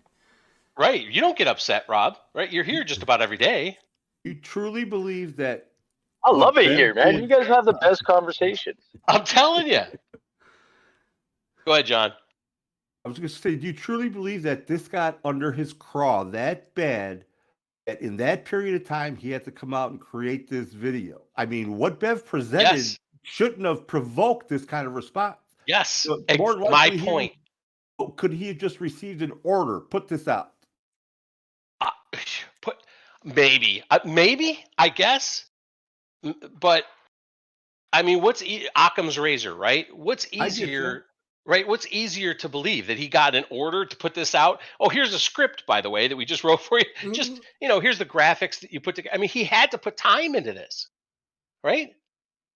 I mean, I don't create videos. So, but Bev might be able to take a stab at how long this created. A 4-minute video? I wouldn't How know. How long did this take to create? He's got different slides. He's got scripted bits where he moves stuff away. He's got the whole algebra bit. A couple hours? Well, longer than that, right? I mean, it depends. I don't know. Right? I don't know how used to him making videos he is. Think about that, guys. Think and he about just that. got out of work too. Yeah, Bev closed yesterday at what? We finished early, didn't we? We 10 really o'clock. did 2 hours or 10 something. o'clock GMT. Yeah. 10 o'clock GMT. Within 12 hours, this guy had this thing done, baked, and out to YouTube. That's how urgent this was for him. That's how personal this was for him. There's only one explanation psychologically to me that gets that kind of urgency, and that is you have attacked a cultist's deity. You have attacked a cultist's deity. That's what Bev did last night. Bev didn't intend to do it, right? I think Bev's exactly right. He filled in the blank. I've said a lot, right? If at any time you have a model and any time you feel that that model is being threatened, just step away. Yes, just there's no need to away. Take your time, think about it for a bit. Don't make a video. Otherwise, I mean, we can go over the video. I mean, we've got nearly 2 hours worth of content out of this one video. And it's not going to be the end of it, ever. Flat Earth Math has made some ridiculous statements. I've never heard anybody do this publicly. Ever. And this is exactly what we've talked about before, right? About they're going mad. They're literally going mad. Because only a mad person, only a madman, in my opinion, would listen to something that Bev put out and within 12 hours have to urgently put out a, quote, rebuttal that's not a rebuttal. It's a straw man that you must burn immediately. Think about that, guys. These people have lost their effing minds. It's phenomenal. Because we're talking about geometry, perpendicularity, straight lines, right angles. Holy shit.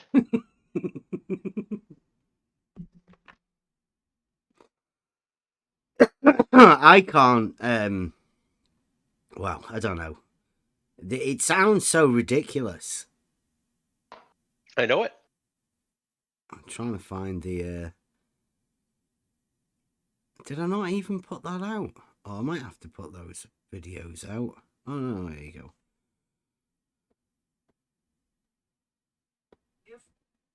Right, share, copy link.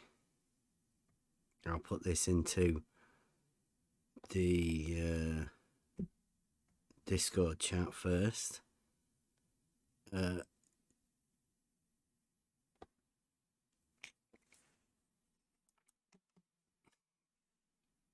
back to Discord. Oh.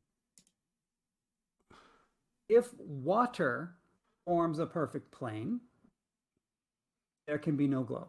You cannot have a globe. You cannot have a globe if water forms a plane. You cannot have a globe. I think everybody can agree with that. Whoa, that's Yep, good. see you later. You cannot have a globe if water forms a plane. Thank you. And if science tells us that Science. the ocean is a globe, science cannot tell us water forms a plane.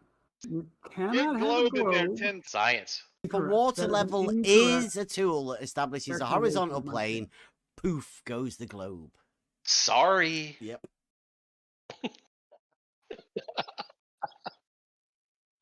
It's perfect. It's perfect, isn't it? Yeah. It's the same thing. It's the same thing. Yeah, that seems to be what I Can Science That and Flat Earth Math we're talking about. I think so. That horizontal. If water forms a horizontal plane, and if level is a horizontal plane, and if horizontal is a straight line, then but the guy said it. You don't need to listen to me. Everybody can do these logical formulations of their own accord. They don't need people telling them what to think. They can think for themselves. Most people can think for themselves. I hope most people can think for themselves nowadays. Anyway, that's the idea of what we're doing here, is to give people that back to themselves. And it's a gift. It really is. Gift of the Logos. Logical understanding. Rumpus is having some fun in the YouTube chat, talking to Paige. Rumpus is one of the most illogical people ever, and I would say that Rumpus is a friend of Flat Earth Math. Rumpus and Flat Earth Math run in the same circles. They have friends together.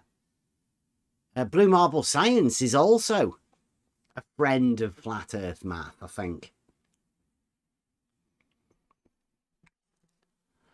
Because Blue Marble Science and Flat Earth Math are very, very closely related within the scientific understanding and the Flat Earth mathematical understanding, as you can see. Flat Earth Math makes massive strawmans and completely deceives people. I mean, you seen the little trick he did with algebra at the beginning? He didn't go back to it.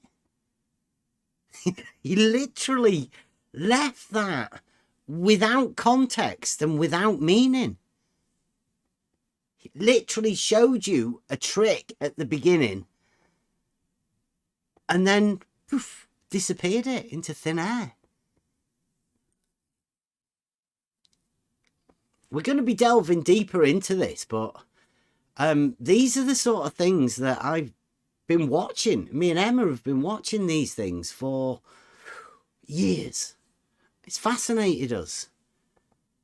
But there's more tricks and sleight of hand within this community than I've ever known anywhere. Now, I don't know how much due to how much reality there is within this context of the understanding of where we are right now within this Discord server. We have a firm footing, a firm understanding of where we stand and geometry and logic, and we have some really good conversations, like Rob says. Right? But the people that are obsessed with us, quite clearly now, Flat Earth Math, like Kevin just said, he's made a rush video within 12 hours to rebut something that we never said. Literally, we didn't say what he did. He just made up a straw man to burn it down, but he did an awful job of burning it down. Exactly. Like, what's going on? And look at Wally in the live chat. Apparently, I've triggered something with Wally. I'm sorry, Wally. Yeah, again, it was the deity. If it bothers you this much, I mean, please don't. We don't want to, hurt your deity. Keep your deity. It's all good. Yeah. Couple of Hail Marys, you'd sort it. And Wally. couple rosaries, Yeah. you'll be good. Don't worry about it. A bit of flagellation, Wally, and you'll all be good. Yes.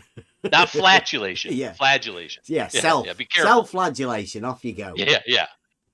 You'll feel much better after that. Yeah, I think we've said for quite a while, right? The Alice in Wonderland of all of this, the resultant of allowing a contradiction into your personal logical understanding. Like, it goes deeper than just being able to write a contradiction down in a piece of paper, right? It's a joke or something like that.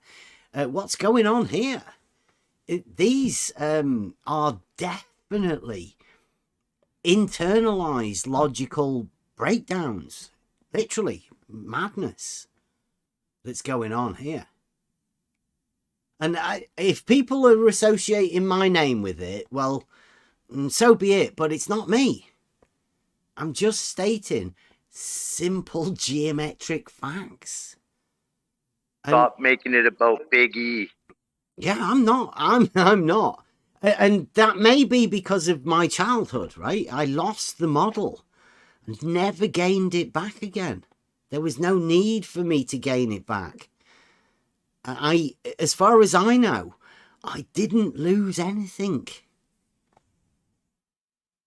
other than being who I am now and having a group of obsessed people getting upset about basic geometry. I'll state it again, you guys, if you are out there. I am not a flat earther. I'm just a normal person that wants to try and work things out, but I have a definite mathematical understanding. The way my brain works is logical. I've taught myself most things from a very early age, as early as I can remember. I've had to sit and watch, try and understand. And I've learned that there are some things that can't be understood because, obvious now, they're crazy people. There are crazy people out there. And these crazy people may talk like normal people, or they may not. You just may be not knowing what normal people are like. Because I don't really think there is a normal frantic bunny ears. Everyone's an individual. And the only way you can understand who these individuals are is by communicating with them. Flat Earth Math has been offered a conversation with us. We were told that Flat Earth Math is the best mathematician they have on the Flat Earth Math. That's why his name is Flat Earth Math. He's meant to be the best mathematician, or he's been a mathematics teacher, or whatever. It doesn't really matter. And he's never come and talked to us. He went missing. He went missing after the... I think it was after that debate, was it? Call it a debate.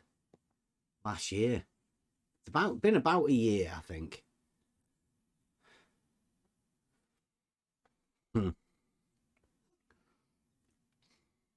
You mean this debate with Nathan Oakley? I think so. Yeah. Show me art. It was. I think it was on Sylvester or 1st January. I can't remember now, but some New Year, let's say. Yeah, last year it was, wasn't it? It was only a year ago, I think. I think so. It was, yes, year ago. I am not sure now. Wow. So The start of this year was us telling everybody that we are going to be going into advanced simplicity. We are going to be breaking things down very simply. We started off with Model Affliction Monday, letting everybody know how this new year is going to be going. We then went to explaining vertical and horizontal, directed mainly at Blue Marble Science, who there's a bit of a distinct lack of Blue Marble Science tonight in the chat. I'd say so as well, because it's a little bit embarrassing. But I think this is a rebuttal in order to aid Blue Marble Science to an argument that's never been made. Vertical and horizontal has absolutely nothing to do with the shape of the land underneath it at all. They're just two straight lines being perpendicular orientation wise. We know the things that other people have to imagine within their minds to conceive of something like that, but not like that. They're not that. They're that, but not that. Which is the science of the blue marble. The blue marble scientific method is claiming that, but not that. It's like the science of contradiction, or the science of contradiction acceptance. Don't know. It's hard to tell, really. It's sort of the science of violating the laws of understanding at the very concept. And that's why when we say this year we're going to go to logic, I mean, it's for that very reason. There's been, the hard work has already been done over the past few years. We just sit back now and enjoy in our firm understanding that we have a logical framework to build upon. And we start with geometrically with our understanding at step one, the straight line. They all keep saying that diverging verticals. That's all well and good, but I mean, you can say whatever you want, and that is your right.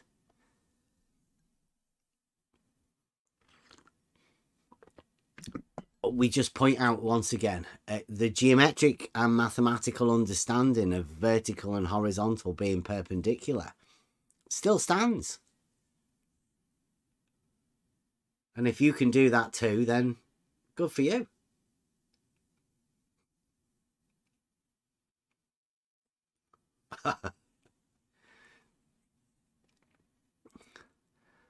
Has been good. Was there anything else we wanted to go over?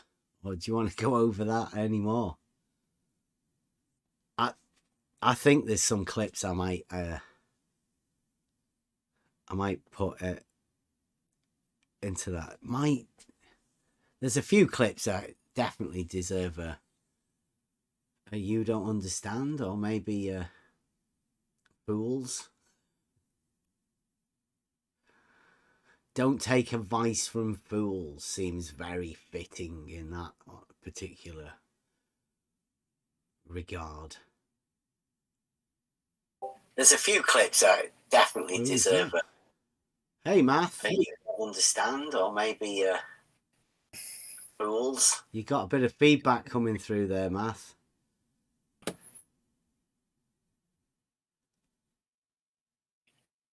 Well, welcome. Am I live? Yeah. Oh, I'm so sorry. Hold on a second. Let me change. I am Discord clueless. Let me change my speakers. I clicked on the button that said listen to stream, and I didn't realize that I was actually live. Yeah, we are live. We do these shows live. I am so sorry. I did not mean to interrupt literally with a hot mic. That is very bad form, very bad etiquette. So hello, Bev. It's been a year, yeah. And I've been just sort of hunkered down. I go through phases where I go hot and cold with my hobbies, and so that's really why I, quote unquote, went dark. Is just like, I had other things that I was focused on, and I've just been listening a little bit to some of what you've been saying about like reciprocal zenith angles. And first off, I want to apologize if I strawmanned what you were saying. What I connected, if you'll bear me a few moments, what I connected was your rebuttal of reciprocal zenith angles, where Blue Marble went through the math, and then basically concludes that two vertical lines that are distant from each other are actually diverging. We haven't gone over the Blue Marble reciprocal zenith angles. Okay. So I was connecting that with your diagram, and so if that was in error, I apologize. Yeah, you see, I would love what we were doing was we was making sure that everybody first, before we watch the reciprocal zenith angles video of Blue Marble Science, we were making sure everybody had the fundamental understanding of the geometric principles behind the vertical straight line and perpendicular. Okay. It's just, I guess, you were talking about, getting triggered. I guess what jumped out at me was, it was a statement of something like, oh, Blue Marble Science is refuting all of geometry. And I guess, that was probably a little bit of hyperbole. But I'm a big fan of geometry, just like you are. I used to teach geometry, high school geometry. So I'm pretty well grounded. And the idea that Blue Marble Science was refuting geometry with, the claims that he's made in his various videos, that kind of jumped out at me. And then I saw that horizontal line with the two verticals, and I just made a connection there. So here's a question for you, Bev. I don't know. I'm more interested in your rebuttal. Like, do you seriously think that anybody that thinks that a horizontal being a straight line is attempting to refute the globe? Only if that person says that a horizontal in Philadelphia is the same as a horizontal in, say, London. Right? If those two lines are actually parallel to each other, or the actual same line, that's what I have a problem with. Horizontals are provably parallel too. No, they're not. Huh.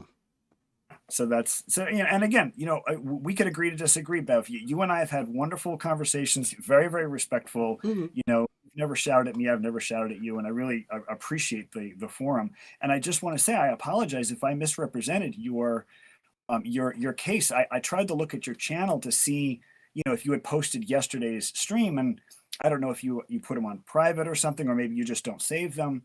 I would love to see live. Like the click on the live. I saw it live, but I was driving. In fact, I missed my exit. But if you go to my channel, don't click on videos. Click on live, because we are live. So that's where you go and find the video. Yeah. But if you go to YouTube and click on the live, all of the videos that we've done live are there live. That's where we do live our stuff. As a category, not necessarily an attribute of what's happening this second. Mm-hmm. I misunderstood that. Okay, because I would love to go back when I'm not driving and then listen to yesterday's video is all there. Listen to that entire presentation, with that diagram that I may have misunderstood. And then we specifically said that it's got nothing to do with the globe. But what I heard before that was, some statement, and it could have been hyperbole, about, Blue Marble Science is refuting all of geometry. And, I know there's a lot of, good, jabs at each other, good-natured jabs at each other in this forum, in this debate. So I don't know if that was just hyperbole. Bend horizontal, though? No, horizontal is a local phenomenon. That's the point that I was trying to make. And in those diagrams, a phenomenon. In my video, I think I showed like 4. A phenomenon. Did you say? Did you say the length of local? No, wait a minute. Did you say phenomenon? Yes. And that's science, right? Well, that's what science studies. The phenomenon. Right. you can hang a plumb bob, you can use a carpenter's level, a builder's level, you can use a what do they call those? A surveyor's, a transit. And they are or a perpendicular. theodolite. Right. Horizontal and perpendicular. Horizontal is perpendicular to vertical. You know, so you've got plumb bob, you got various levels that you can use. But as soon as you travel to another distance, then you could repeat the procedure, and you cannot necessarily connect a plumb bob in London with a plumb bob horizontal in is Philly. a straight line, right? Yes. Established where you're standing, established where you are with your local vertical. No, that's the establish point a horizontal. Of it. No, it's not a global. It's not a universal horizontal. That horizontal does not go anywhere. You could establish it from your frame of reference where you stand, and you can extend it as long as you want. But it's not anybody else's horizontal. It's only your horizontal. A personal horizontal. Yeah, I mean, you could extend it. Are we talking about egocentric surveying here? No. An egocentric coordinate system. No. Right. You know, the ECF. It's like the egocentric reference system. What is it? ECRF, something like that. ECV. I'm trying to make a joke there. You've heard of ECRF, right? Oh, I don't know. I've heard of ECV. Okay. So the point I'm trying to make is that, you know, in practical manners, and I hear at least somebody on the panel is a, you know, experienced builder. On a building site, you know, you don't talk about, oh, my vertical is different from your vertical. You know, if one building site, essentially all the verticals are effectively parallel, even if they may diverge by, you know, a millionth of a degree, which not practically, it doesn't mean here nor there if you're building a building on a city block. But the horizontal for elevation changes matters a great deal, doesn't it? Right. So, for example, you know, underwater tunnels, you know, bridges that span great distances. Sure, that absolutely does matter. But, you know, most, like, even when you pour concrete, you don't pour concrete a mile at a time. It's, you know, you've got very much restrictions on how much you can pour at a time. And so every so many yards, you know, you're going to have a theodolite, you're going to set up a survey. What about like a canal then? That's not true. They do span. That's not so true. A canal is what you would call level. You know, the water surface of the canal is level, which is a curved surface. Again, you've just said that level curves. Yes. Well, you know, take a look at all those references. Those are all surveying references. Any surveyor that was trained, you know, beyond just doing something on a little job site, you know, if you're going to be surveying something like, you know, like a highway, and most surveyors don't survey highways. Most surveyors, have you ever done any surveying, Matt? No, absolutely not. Okay. And I don't claim to. I never. I know, but you say most surveyors. So, how many surveyors have you talked to in order for you to say most? No, I've talked to exactly two. One of whom was my father. YouTube surveyors don't count. So, but my understanding, and, you know, I'm just quoting a statistic I saw on the internet, so therefore it's true, is that like 90% of surveying is what, you know, plain, PLANE surveying, like a job site. You know, and so you don't need to worry about any of this geodetic stuff. So in that surveying, then level is horizontal, right? Yeah, effectively speaking, no one would argue otherwise. Practically, exactly. Yeah. Practically speaking, a job site, you know, identical. I don't think anyone cares about that. Practically identical. Yes, but, you know, you run into trouble if you're going to be digging a tunnel underneath the English Channel and you haven't taken into account the actual shape of the Earth. Then things will get all haywire. They did do that, you know. We've got some pictures. They did take into account the shape of the Earth. I don't think they dug they the English did. Channel tunnel. Look, you want to see? You said level curves, right? Yes. Level is a curved surface. Okay, so if I were to find some pictures of that,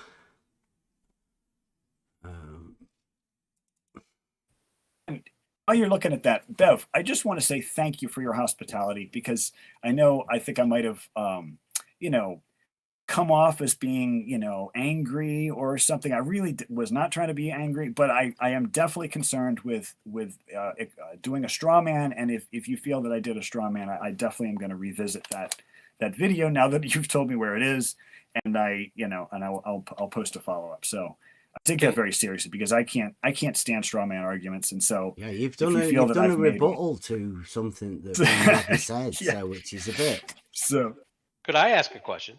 Yes, and me too. Yeah, so I'll let Paper go after me. It's really quick. So you say you didn't mean to do a straw man. Did you hear Bev's show last night? I connected it with the statements about blue marble science and refuting geometry, and also his reciprocal zenith angles, where two vertical lines it is separated with a great distance diverge, and I heard a refutation of that. So that's what I connected it to. What I'd like to know specifically, though, is where did you get you put the statement in, therefore Earth is a globe, or therefore Earth cannot be a globe. You wrote those words on your right, but that's not I just want to clarify. That's not something you heard Bev say. No. Not something anybody else said. I know Bev we don't want to very put things coy. in your. Yeah, we just don't want to put things in your mind, Math, if we can avoid it, right? I mean, we didn't. I don't think we said that. I'm pretty sure Bev didn't write that. In fact, I'm positive Bev didn't write it down on the board or in the graphic that he was showing. Yes. Now, the thing you have to understand is, like, I've been dealing with people who have been challenging the globe for 14 years? I guess I started in 2008 on a listserv, or it was like a message board service before YouTube. And so I've been, I've heard like all of the arguments, or whatever. And I know that Bev does not call himself a flat earther, but he's very coy about what he believes the shape of the earth is. And so I try to take a look at these arguments for, I'm not coy. They're challenging the globe, Well, your arguments line up with flat earthers. I think I've said many times, I do not give a shit about the shape of the earth. Well, maybe, I don't know, flat earth Math. Maybe can I call you Charles? Yeah, then you had Charles. Please. Yeah, you call me Charles. I'm Kevin. I'm Kevin, by the way. How you doing, Kevin? It's interesting that you say Bev's been coy about that. I mean, have you seen or heard the ruffling of feathers with certain flat Earth channels and communities? I haven't been closely following it. I know that there has been some profanity laced tirades with Nathan Oakley or Quantum Eraser, and so I'm not really sure exactly what the genesis of that is. But yes, I know that there's definitely some bad blood there. But I think some of it is due to mental health issues on the Nathan Oakley side. Which is unfortunate. You may or may not be right about that. I don't know, but it could be a character. What I will say though is I've never heard Bev be coy about it. He's always stated that. Many other people we know, Rob considers himself a flat earther. I delved into it for a fraction of a moment, and am not in any way, shape, or form a flat earther. Would it surprise you to hear that many of us here don't care about the shape of the thing that we dwell upon, nor do we make a claim about it?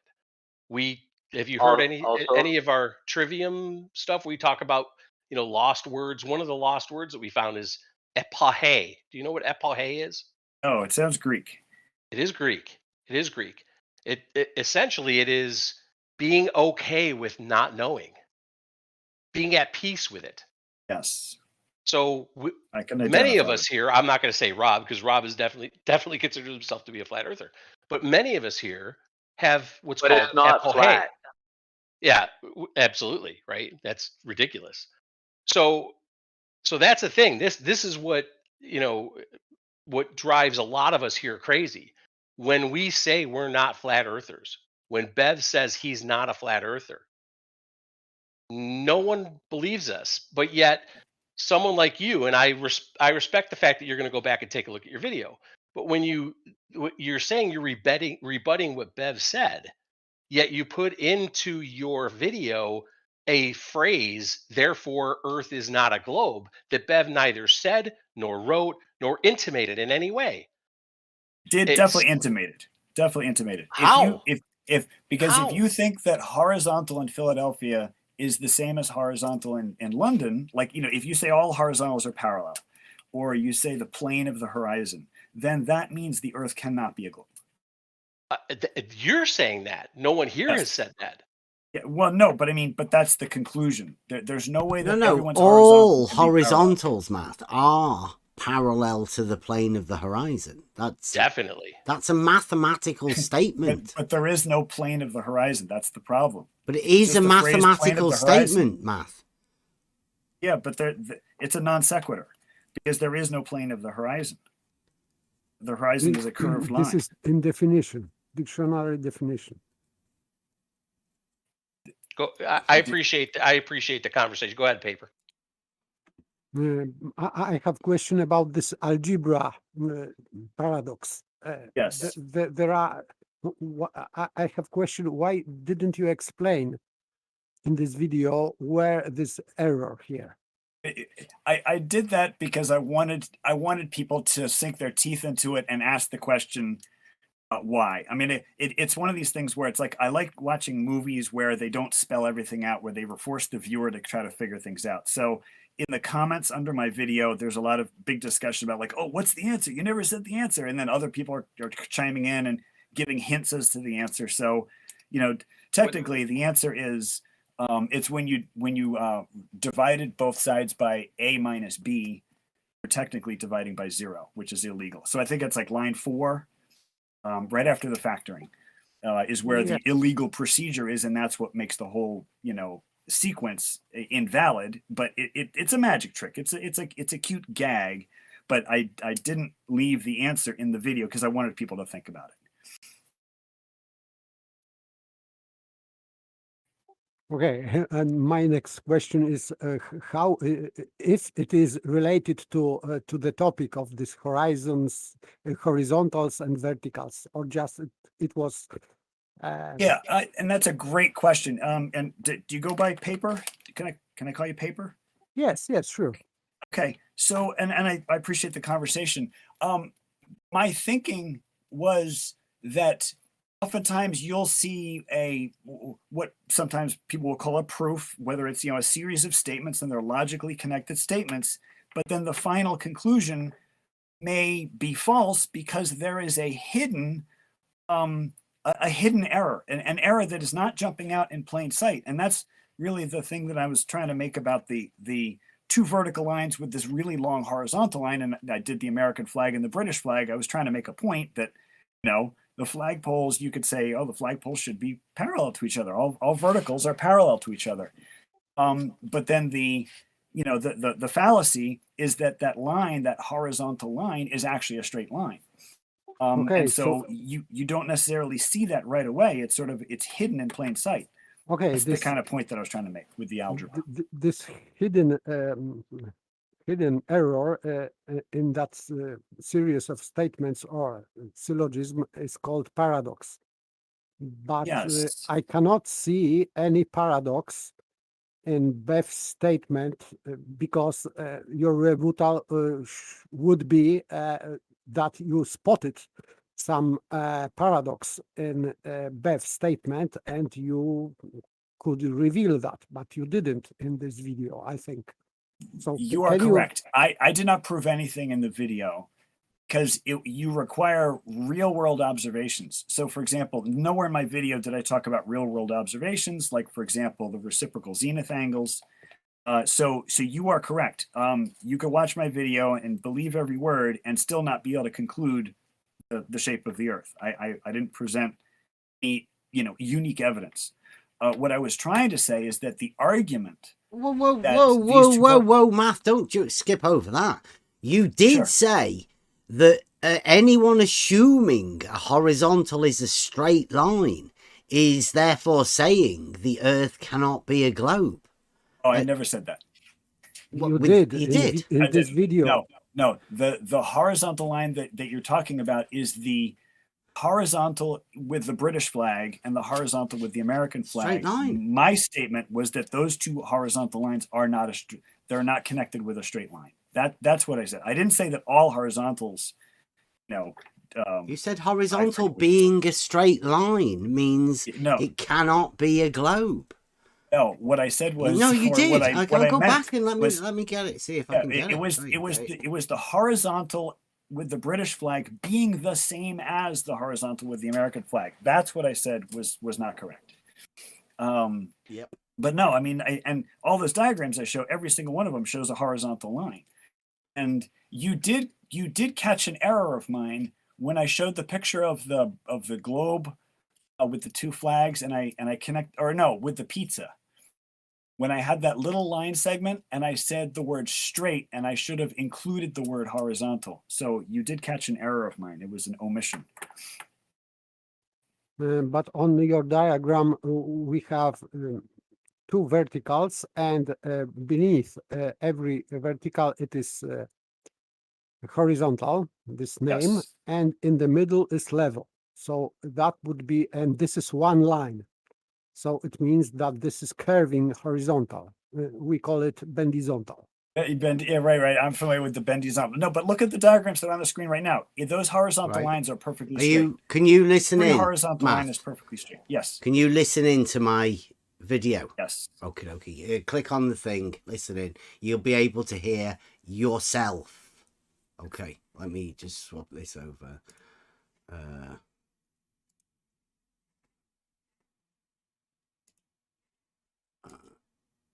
Put that over there, right? So this is what you say. There we go. In surveying. So let's revisit the original diagram and point out the original error. Can you see it? The original horizontal line connecting the two verticals was assumed to be a straight line, which is only true if the Earth were not a globe. This leads. There you go. Yeah. So assuming that this is straight line, automatically implicates that it cannot be a globe. That's correct. So, that's correct. So, but you, in conversation with Bev, you said that you didn't say that. You did. No. What I said was that horizontal lines, can't be, or I thought he said something like horizontal lines can't be straight, or horizontal lines being straight, proves a globe. No, my point behind this diagram is you have a local vertical. No. I said the fact that you assume horizontal to be a straight line. You said that means that the Earth cannot be a globe.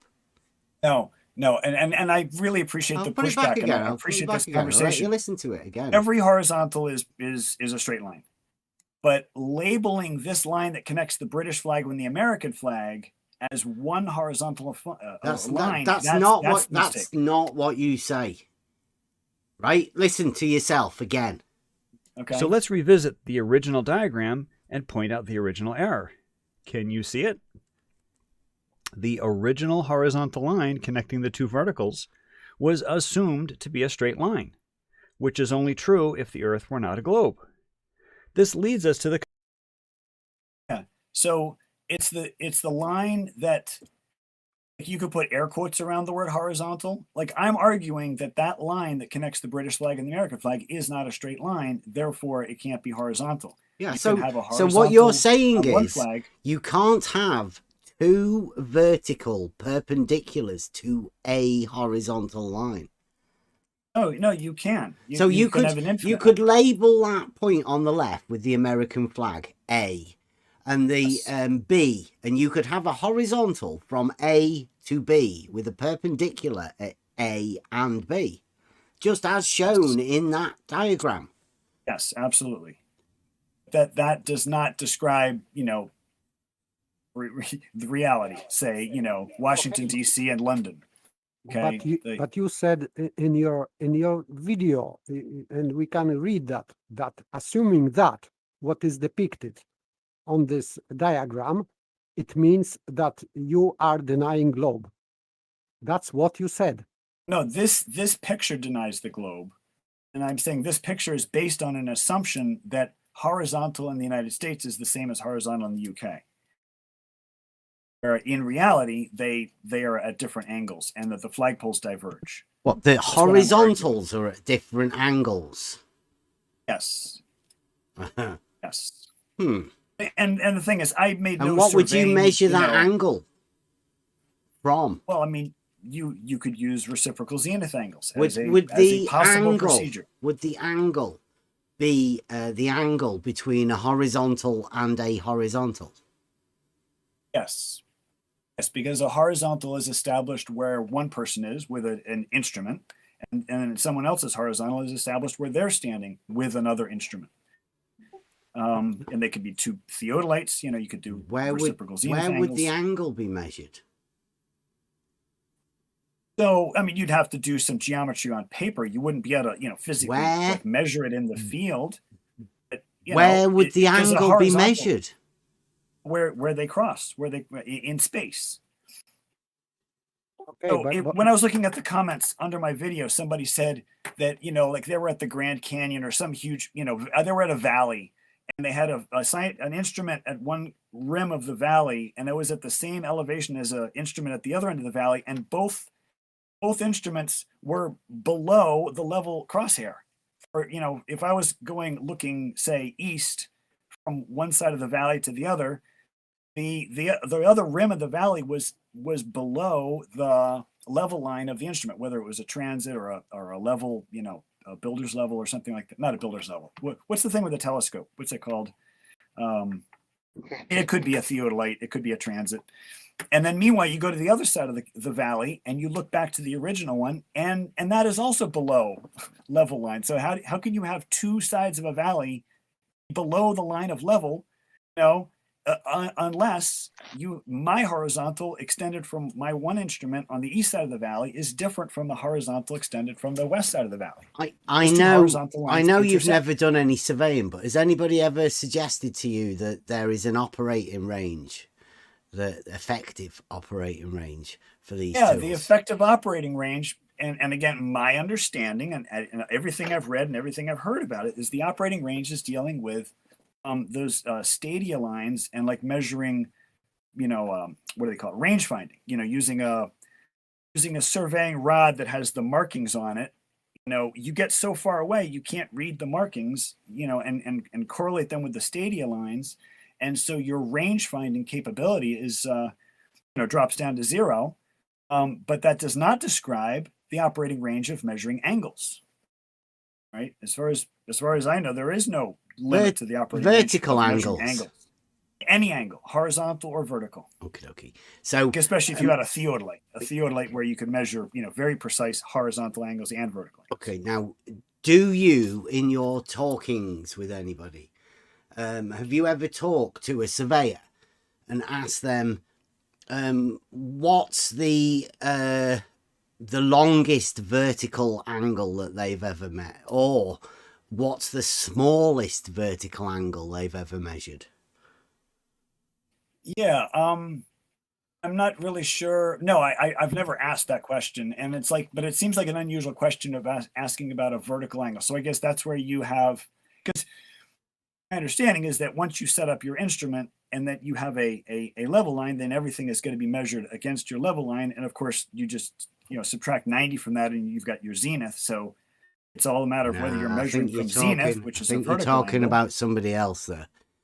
We've never mentioned that. You've got your people mixed up. I think you're talking flat Earth argumentation. We're not flat Earthers. We don't do zenith angles. There's no such thing within surveying. There's no such thing within surveying, is there? Well, I can't say that because I'm not a surveyor, and I've only spoken to 2 of them. One of whom is dead. That would be my father. He rest in peace. But no, I mean, I can't make a claim about whether surveyors talk about zenith angles or not. Okay, I just know so that, then don't presuppose. There's one surveyor that I've talked to with zenith angles, and really, what's that? The argument makes perfect sense. You know who it is. It's your favorite guy, your favorite surveyor. The guy who lives, the guy that may possibly be pushing the original paralogism about zenith angles. So, but the the originator of the bullshit. No, I don't know that. But Well, it's Bev, not survey. It's not a surveying practice, right? okay, I mean, you could claim that, and I can't refute that because I'm not a surveyor, so I can't say, what surveyors do and don't do. All I'm saying is that this procedure that has been described, it's been described by Blue Marble Science in a recent video, it makes perfect sense to me. And it does correspond with my observations, which don't involve surveying instruments. But my observations if it makes involve... perfect sense to you, then I would have to point out that you inbuilt a fallacy into your rebuttal, and you've contradicted yourself. What was the fallacy that I built into my rebuttal? We were talking about vertical and horizontal, and stated many times that we were talking about the geometric understanding of perpendicularity. We must have stressed it many times. Yeah, and like I said before, I just heard that coming right after a refutation of Blue Marble Science and his knowledge of geometry. Yeah, but it seemed like knows, you got upset about the horizontal being a straight line. Oh, horizontal is definitely a straight line. Look at all those diagrams I showed. But you said anybody that assumes horizontal is a straight line is assuming that the Earth is not a globe. Oh, only on the diagram on your screen where the horizontal in Britain is the same as the horizontal in the United States. If you say that is a straight line, then you say the Earth is not a globe. That's the point I'm making. So that's how long can you make that horizontal straight line a straight line? Oh, you can make it infinitely long. It's just that it will be at an angle to the horizontal that you're making from the United States. It'll be an angle to the straight line, the horizontal line from the UK. They will meet in space. They will meet at an angle.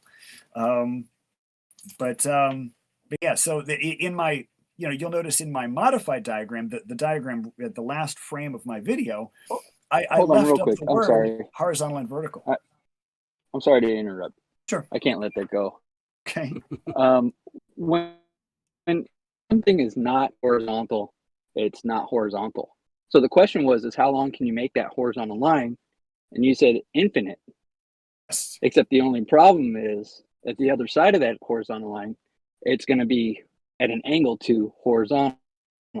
To somebody else's horizontal. That is a nonsensical statement. Well, that's a nonsensical statement. It's a nonsensical statement depending on your frame of reference of what you think the shape of the Earth is.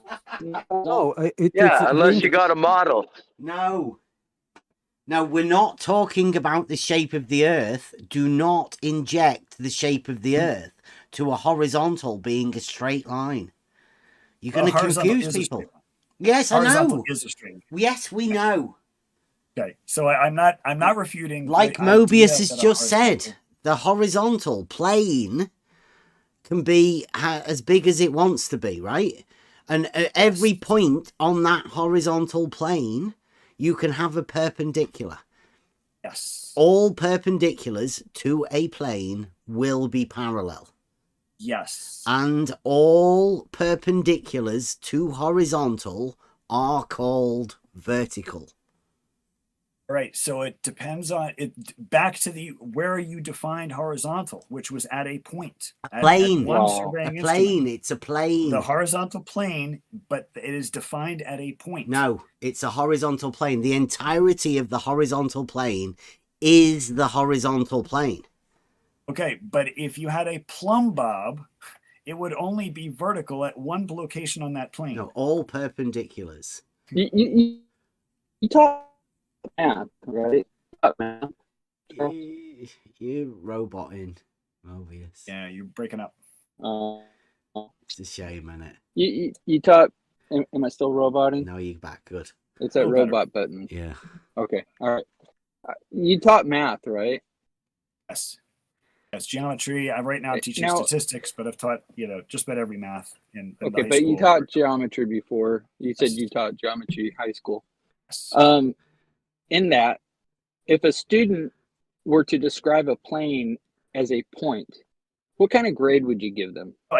You have to understand, I'm not describing a plane as a point. I'm saying it is only you just did. It is only perpendicular to a plumb bob at one point.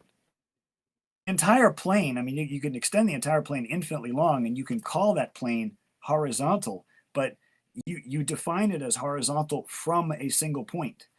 That is where you placed your instrument, where you placed your theodolite. No, you don't, Matt. That's where you're going. No. You define the line or plane from A, B, or C. 3 points. It's only going to be three like if you're using coplanar coplanar points. Right. Well, any 3 points are coplanar.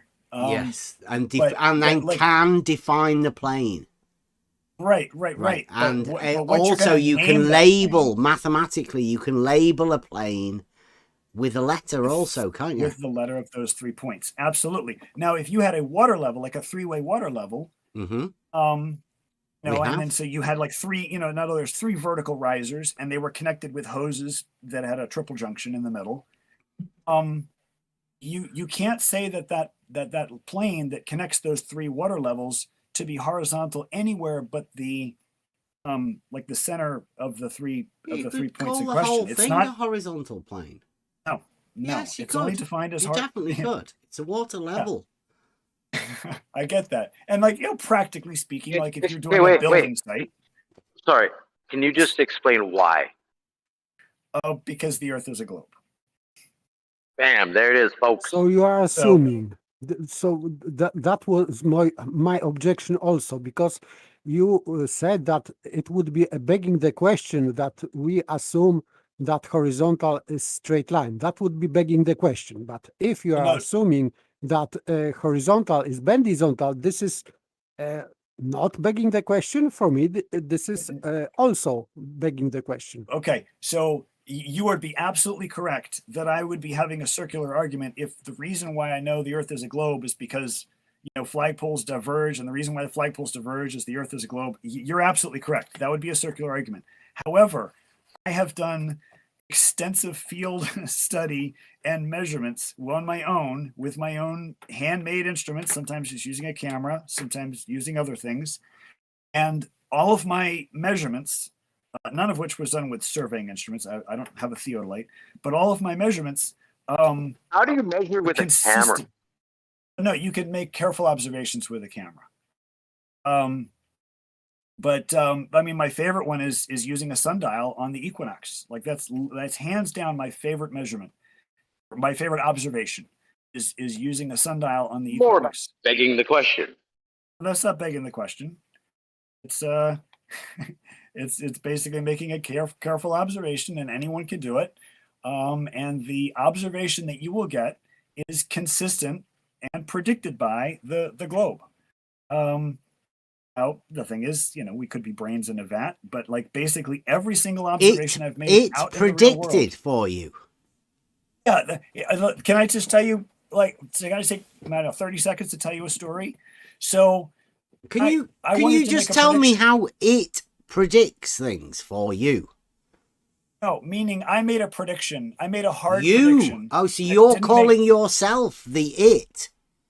I made a prediction. Have you put the deity within you and said that you've predicted something? Predicted something would happen with a sundial on the equinox, and I did it with a sheet of paper, and the prediction I made didn't make sense. What I found was, this was like, prediction you made didn't make sense. The prediction did not make sense to me, so I redid my calculations. I redid the geometry because I thought I did something wrong. I thought that the pattern of shadows of a sundial on the equinox would be a curve, because we've all seen those time-lapse videos with these sweeping shadows. I thought it would trace a curved path. Especially knowing, what I know about the Earth and the sun and orbits and rotations, I thought the shadows would be in a curved path. So I did the math, I did the geometry, and the geometry said that if the Earth were a globe, the pattern of shadows would be in a ruler straight line that points east-west. And I said, well, that doesn't make any sense. It has to be a curve. So I did all the calculations again, I did the geometry again, and it still came up that the pattern of shadows on the equinox would be a straight line. And I was like, that's crazy. It can't be a straight line. So the very next equinox, which was several months later, I made a shadow stick sundial on the equinox. I marked the shadows all day from like 8 a.m. to like 6 p.m. And it turned out to be a ruler straight line pointing east-west. And so, you know, that's not the only data point I have, but it's like that kind of knocked my socks off. It's like, wow, that was a hard prediction. I didn't even believe the prediction. Do you but the prediction do you came not true. think you could make a prediction that horizontal is a straight line? A horizontal is a straight line. Well, there you go. I think you've misunderstood me. A horizontal is a straight line. Brilliant. So, but my the lights point in the is- sky say different. No, wait a minute. So, just because horizontal is a straight line, you can then say that your model would predict horizontal being a straight line, right? It doesn't have anything to do with the model. The Earth could be any shape you want, and a horizontal would still always be a straight line. Yeah, but you just said earlier that assuming horizontal being a straight line was some assuming sort the of detraction to the globe. Oh, the line on the screen right now, assuming that the line labeled horizontal in Great Britain and the line labeled horizontal in the United States, assuming that those are the same line, straight line. Right, that goes The against horizontal being a straight line, which, like you've just said. No, horizontal in two locations being a straight line. Yeah, That's what from I said. A to B, a straight line. But it has to be labeled horizontal at both ends. And Yes, that's it my would point. be. You It's can a only label it horizontal line. The entire line would be a straight line, right? No, you're right. The entire line is Right. a straight line, but you can't call it horizontal at the other end. It's only horizontal Yes, where you place your you instrument. could call the horizontal a straight line because Yes, the horizontal horizontal is a straight line. Yes. Right. But So but the point- entirety of that horizontal line at either end and in the center and at all parts in between, the entirety of it is a straight horizontal line. Okay, no, it's straight, but it's not horizontal for the entire distance. It's only horizontal. at one Matt, point. are you sure you're right to do this? You seem to be contradicting yourself. No, then if it seems like I'm contradicting myself, it's because I'm being misunderstood, and maybe I need to use words more clearly. Okay, so is horizontal a straight line? Yes. Okay, now all points along that straight line could be labeled horizontal from A to B. No. Only one point. The straight line. How can a straight line can't be a point, Math? Okay, so let me clarify. If you hung a plumb bob would only be perpendicular to that horizontal line at one point. No, the All horizontal other line places would on be that line, perpendicular it to the would vertical. diverge. This is But it would against only- geometry. It would only be what you vertical at said. one point. You seem confused, Math. Go on. You Yeah, cannot. well, that's the reason why it's confusing. It's because of a model affliction. Yes. So if you Math, have, it's not if you have- it's not my confusion. I understand very well that vertical and horizontal are straight lines. A horizontal plane will have all of the perpendiculars to it being parallel, and all of the perpendiculars to a horizontal plane will be vertical, because vertical and horizontal are perpendicular, geometrically speaking. I don't think I need to say any more. That's where we're diverging, so to speak. But you said that this is perpendicular at a point, and this point would be point of intersection when where vertical is intersecting horizontal. So Right, well, vertical and horizontal are always perpendicular, but if you have this horizontal line and you extend it, and you carried a plumb bob with you, your plumb bob would start going at an angle. Of course, you'd have to go 100 miles away for you to notice it.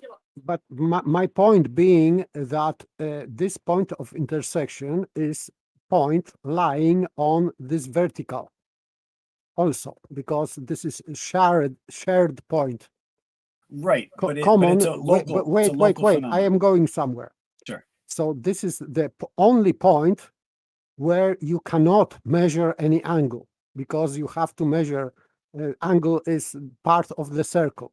So you have to make a radius from this point of intersection somewhere, any point, but not this one, and make a circle or section of the circle to make a measurement of an angle. So at that point, you cannot measure any angle. So for me, this is just nonsense. You lost me there where you said you can't measure an angle. I'm not really sure I understand. You cannot. I said that you cannot measure an angle at this point of intersection. So saying that they are perpendicular at this point, for me, this doesn't make any sense, because you I guess I don't understand. You can establish perpendicularity at any other point or points, but not this one.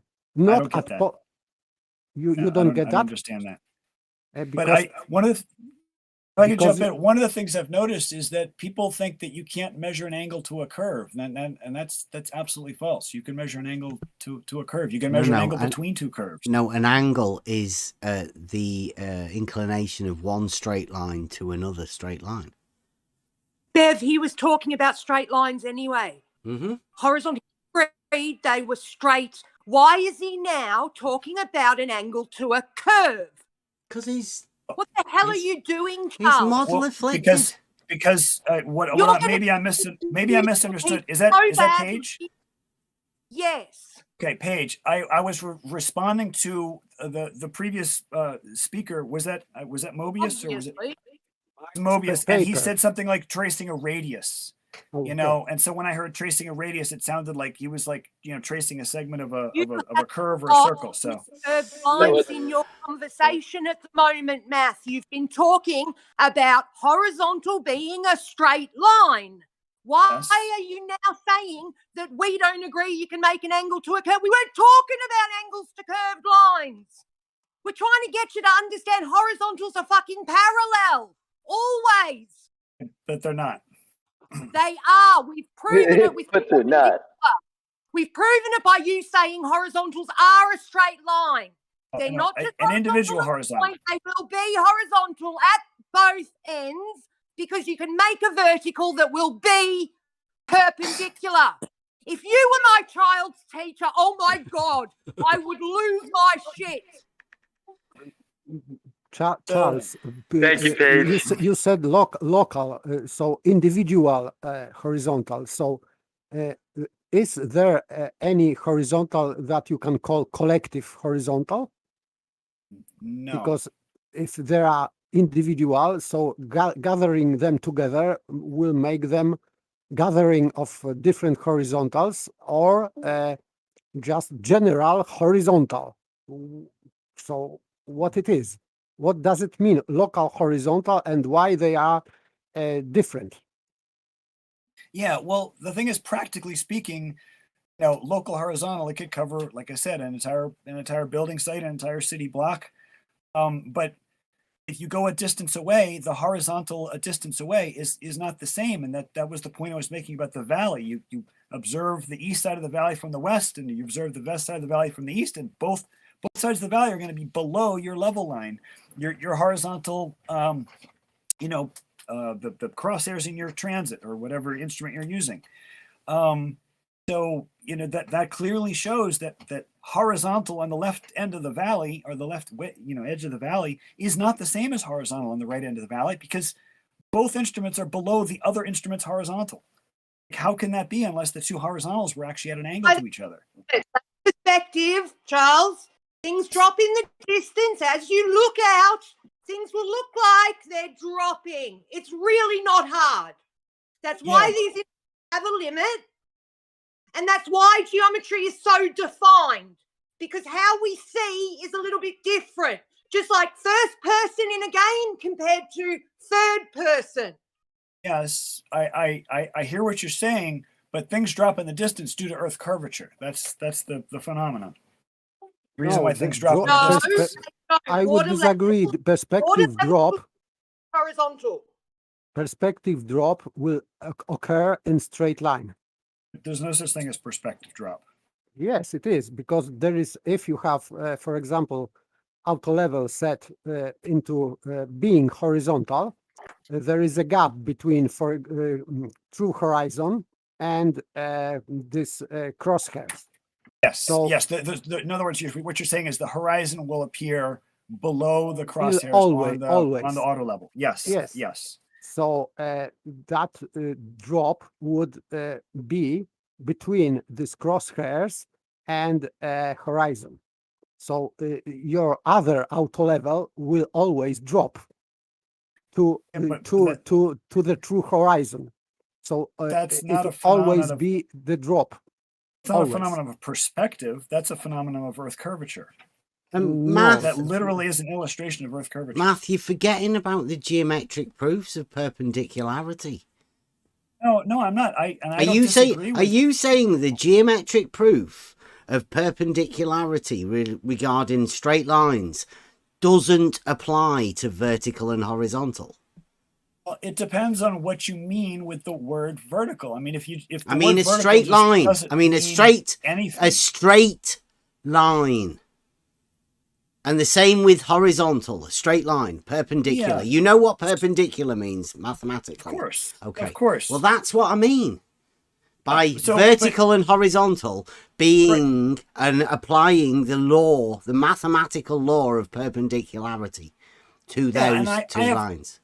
I have no problem with that. I mean, you have the whole Euclidean geometry, the whole ball of wax. It I does have no problem seem with like you're going against that, though, Matt. what I have a problem with is focusing on the word vertical, because the word vertical in the real world is synonymous with the shape a plumb bob makes. You know, when you hold a plumb bob, doesn't make a shape. It's a you're gonna straight line. Everybody knows vertical is a straight. A plumb bob makes? Okay, so the orientation is what I really should have said when I said shape. So pardon me. I meant orientation of that line in space. And you could have a ruler on your desk, but you don't call that a vertical line. If you hold up a plumb bob and let it come to rest, you will call the string vertical. And that's the whole point that I'm trying to make about perpendicular to that straight line is horizontal. Right. And the mathematical, geometric, logical law of perpendicularity applies to those straight lines also, doesn't it? Yes, absolutely. Absolutely. It's just that when you're going to be extending this to any kind of distance, that's when you're going to run into trouble. To A and B at each end of the straight line. I mean, if you just get do it on a sheet of paper, you know, like we do proofs all the time. And math, please. We're talking mathematically, and we're going to extend the horizontal straight line to A, B, right? We're going to make it that A to B. Yes. Right now, if we're talking on paper, that AB distance can be called a radius. Right? Okay. Well, radius implies a curve. So what? That's where I just want to. No, radius is a definite straight line from A to B. The shape of a radius is a straight line, but the word radius is usually reserved for things like a circle or a sphere. Okay, so all the because all right, math. Right, here we go. Here we go. A little bit of geometry.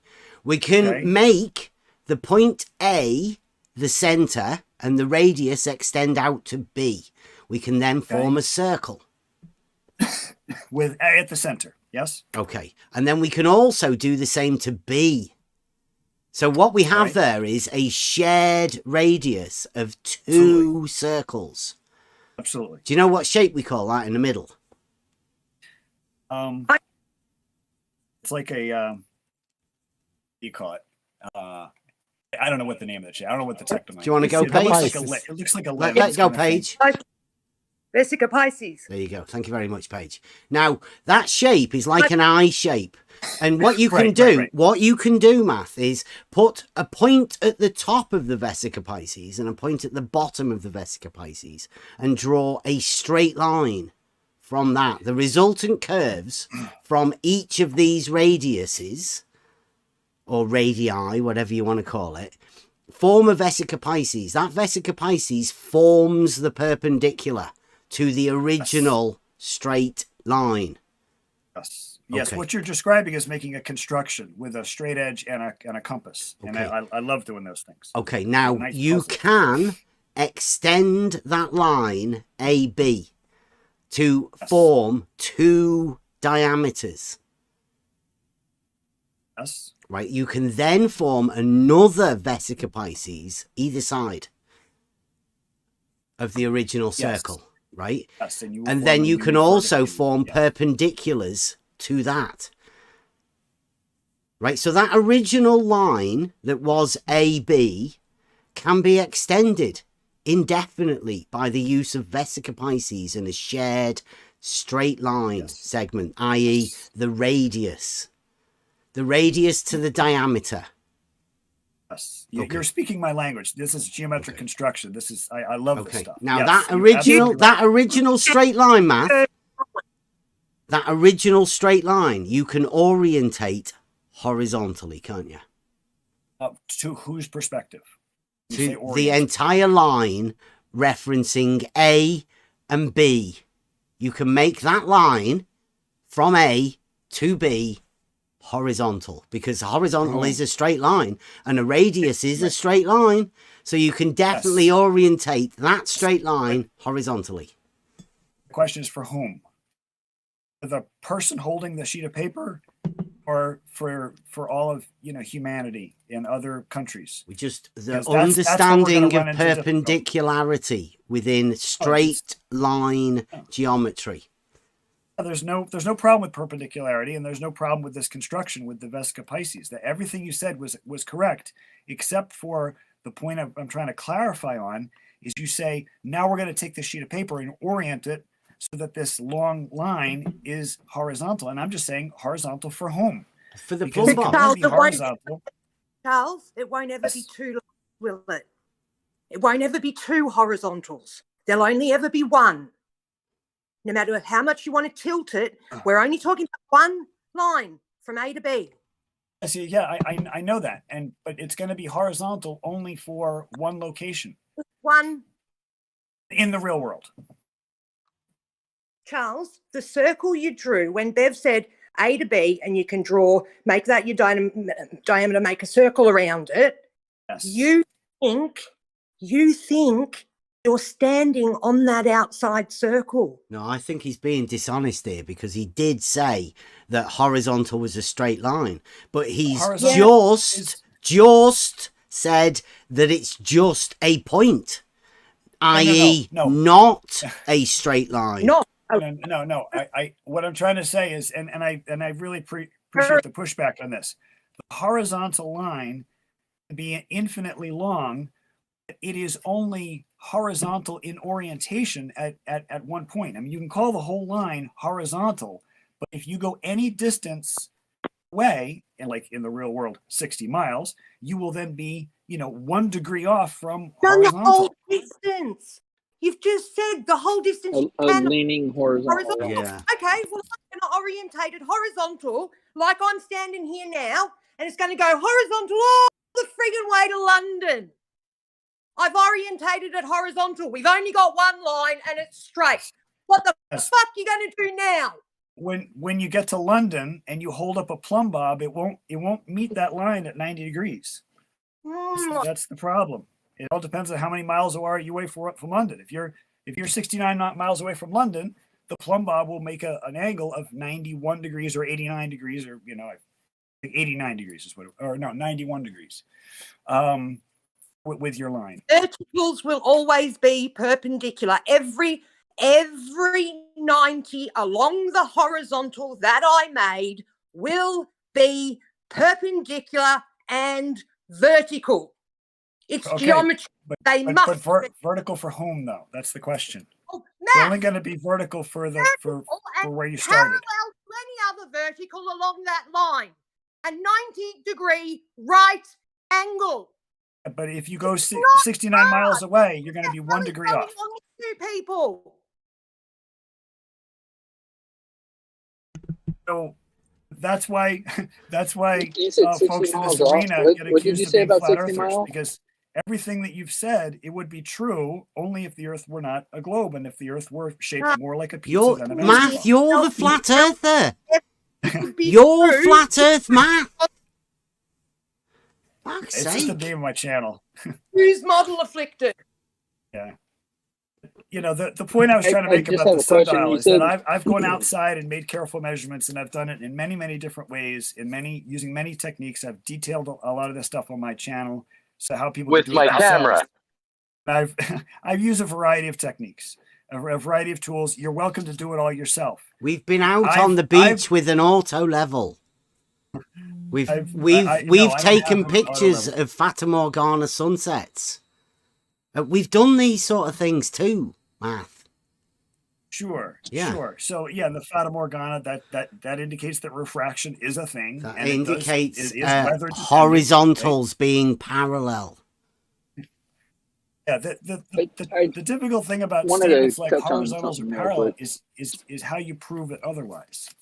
That's where you get into reciprocal zenith angles. Like that's, you know, if reciprocal zenith angles don't add up to 180, then you got a problem. You think you can prove horizontals not being parallel by a not surveying technique? No, not with a not surveying technique. I can definitely determine the shape of the Earth using the techniques that I describe on my channel. But as far as measuring two horizontals not being parallel, I would need a surveying instrument. That's Short. Hang on. Sorry, Charles. Just short and sweet. Could you just link me your most concise video in the live chat there, maybe, so I can check it out when I go home tonight? That'd be great. Okay, I'm Discord. I'm Discord clueless. I don't even have the live chat open because I never know what button to push on. Wait, is it there's something called live chat and it has a. That's the place. Yeah. Hang on. The best way you could do this. Hang on. Let me just real quick. You just go to the video you know of, and underneath there's a share button. Okay. If you just hit that share button, then it'll pop up with all your apps that you can share it to. You click Discord, and Discord live chat should pop up right away because you're here. Okay. You're welcome. So can I just reply to Wally in the chat? Yes, Wally. A horizontal straight line is entirely horizontal. The entire straight line that you have labeled horizontal, every single bit of it will be horizontal, all the way from A to B. Yes, Wally. Or you have no line. If you are saying point, it means not line. Yeah. And there is no such thing as a horizontal point. Horizontal. By the way, lying on the vertical. I had a question for Flat Earth Math. He had mentioned something about you go 60 miles away from your location where plumb is perpendicular to horizontal, and it'll be off by 1 degree. What? Where has that been observed or measured? So it would be difficult to measure it exactly 69 miles away. It's just that with using other measurements that determine the shape and the size of the Earth, which has been done, I guess. Hold on, I'm asking specifically about a plumb bob. You said a plumb bob would be off by 1 degree. Yes. So how are you going to substantiate that with using a plumb bob? Because you can't say something else substantiates your claim about a plumb bob. If you're trying to say something about a plumb bob, you should be able to substantiate that with the plumb bob and show it. It's all very theoretical because we're talking about an extended line that extends like a laser beam 69 miles. I thought it was measured. What are you actually? It's just theoretical then. Okay. No. What I'm saying is he did imply measured, but he did say theoretical. So what I'm trying to say is, if you have a plumb bob and then you have another plumb bob that's 69 miles away, it is extremely impractical to measure the angle between those two plumb bobs. Okay. Yeah, you did say to 1 degree angle Yes, difference. because I know the shape and size of the Earth based Well, on wait a all the minute. research Isn't that's that been done begging the by question? many thousands of people before me. You can't Okay. you can't use Okay, that but- as but a this- measurement. But your Thousands statement, of people said so, so therefore it's No, measured. no. That's I not, mean, that's I've illogical. verified the shape of the he's Earth built in a myself fallacy personally. to this anyway, Matt, Okay. haven't you? I've Charles, verified but- the shape of the Earth personally. Go ahead, Paper. I have not but- verified the size of the Earth. I've never made those measurements. But you said many times that would be on the globe. And now you are saying theoretically. And this is begging the question and circular reasoning, because if you are assuming your outcome, your conclusion is in your hypothesis, it means that this is begging the question and circular reasoning. So this is what you are doing now. I'm not sure if you are aware of that. Okay, and I appreciate the pushback. What I meant when I said theoretical, I mean is completely impractical to measure the angle between two plumb bobs that are 69 miles apart.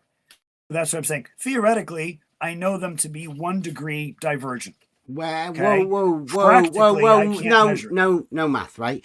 My understanding is that if you travel 69 miles towards or away from the light that doesn't move in the sky, i.e. Polaris, the one that they've named Polaris, right? Then the angle to the light in the sky changes by 1 degree. Nowhere in there does it state vertical. The only thing that's stated is the 69 miles distance from A to B is a horizontal. You have to travel 69 miles horizontally to measure a 1 degree difference angle to the light in the sky. How have you conflated that to a plumb bob? By the way, this drop is perspective drop. This is optical drop. There's many ways. There's many ways of demonstrating Earth curvature, and I'm just saying. No. Don't forget about Earth curvature. Why did you conflate that 1 degree angle change to the light in the sky to a plumb bob? I never mentioned Polaris, but you could measure the angle to Polaris, and you are correct if you moved. So where did you get a plumb bob from that?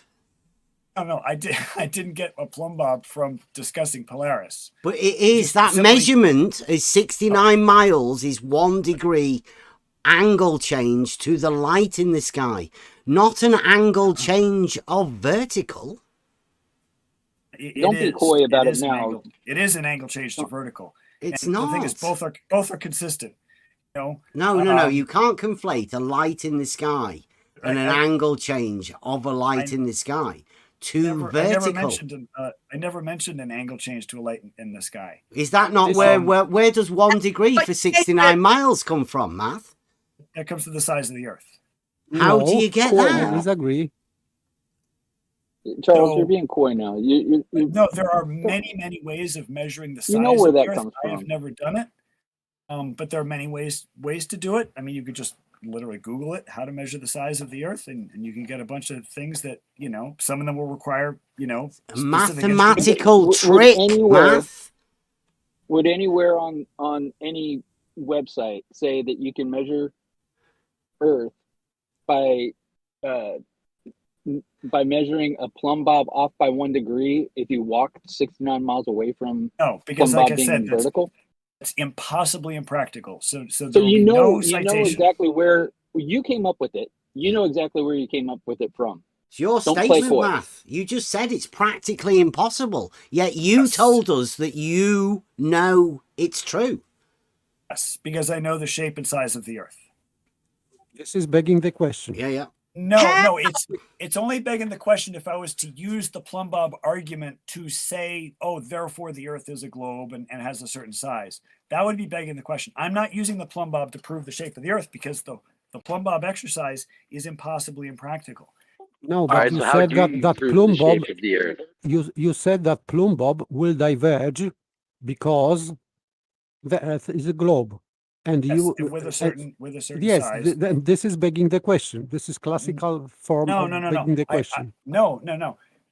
it would be begging the question only if I were proving the Earth to be a globe by stating that a plumb bob diverges at 1 degree and 69 miles. And I never said any such thing. No, it would be not begging the question if you can prove that bobs diverge. That would be not begging the question. That would be experiment or something like that, and it would prove something. But you are saying that you cannot do that, but instead of that, you are assuming a spherical Earth. No, This is not begging the assuming question. spherical Sorry, but this is I've what you are measured the doing. shape of the Earth. I've measured it multiple times. Every single measurement I've made confirms the globe and goes against any other shape that may be proposed. Just taking Hey, can you show us something? Oh, no, wait a minute. How did we get from vertical and horizontal being perpendicular and maths misunderstanding to a globe thing again? Like, why do you feel threatened about your model? Why not talk about the horizontal and the vertical and the perpendicularity and the mathematical implications of perpendicularity?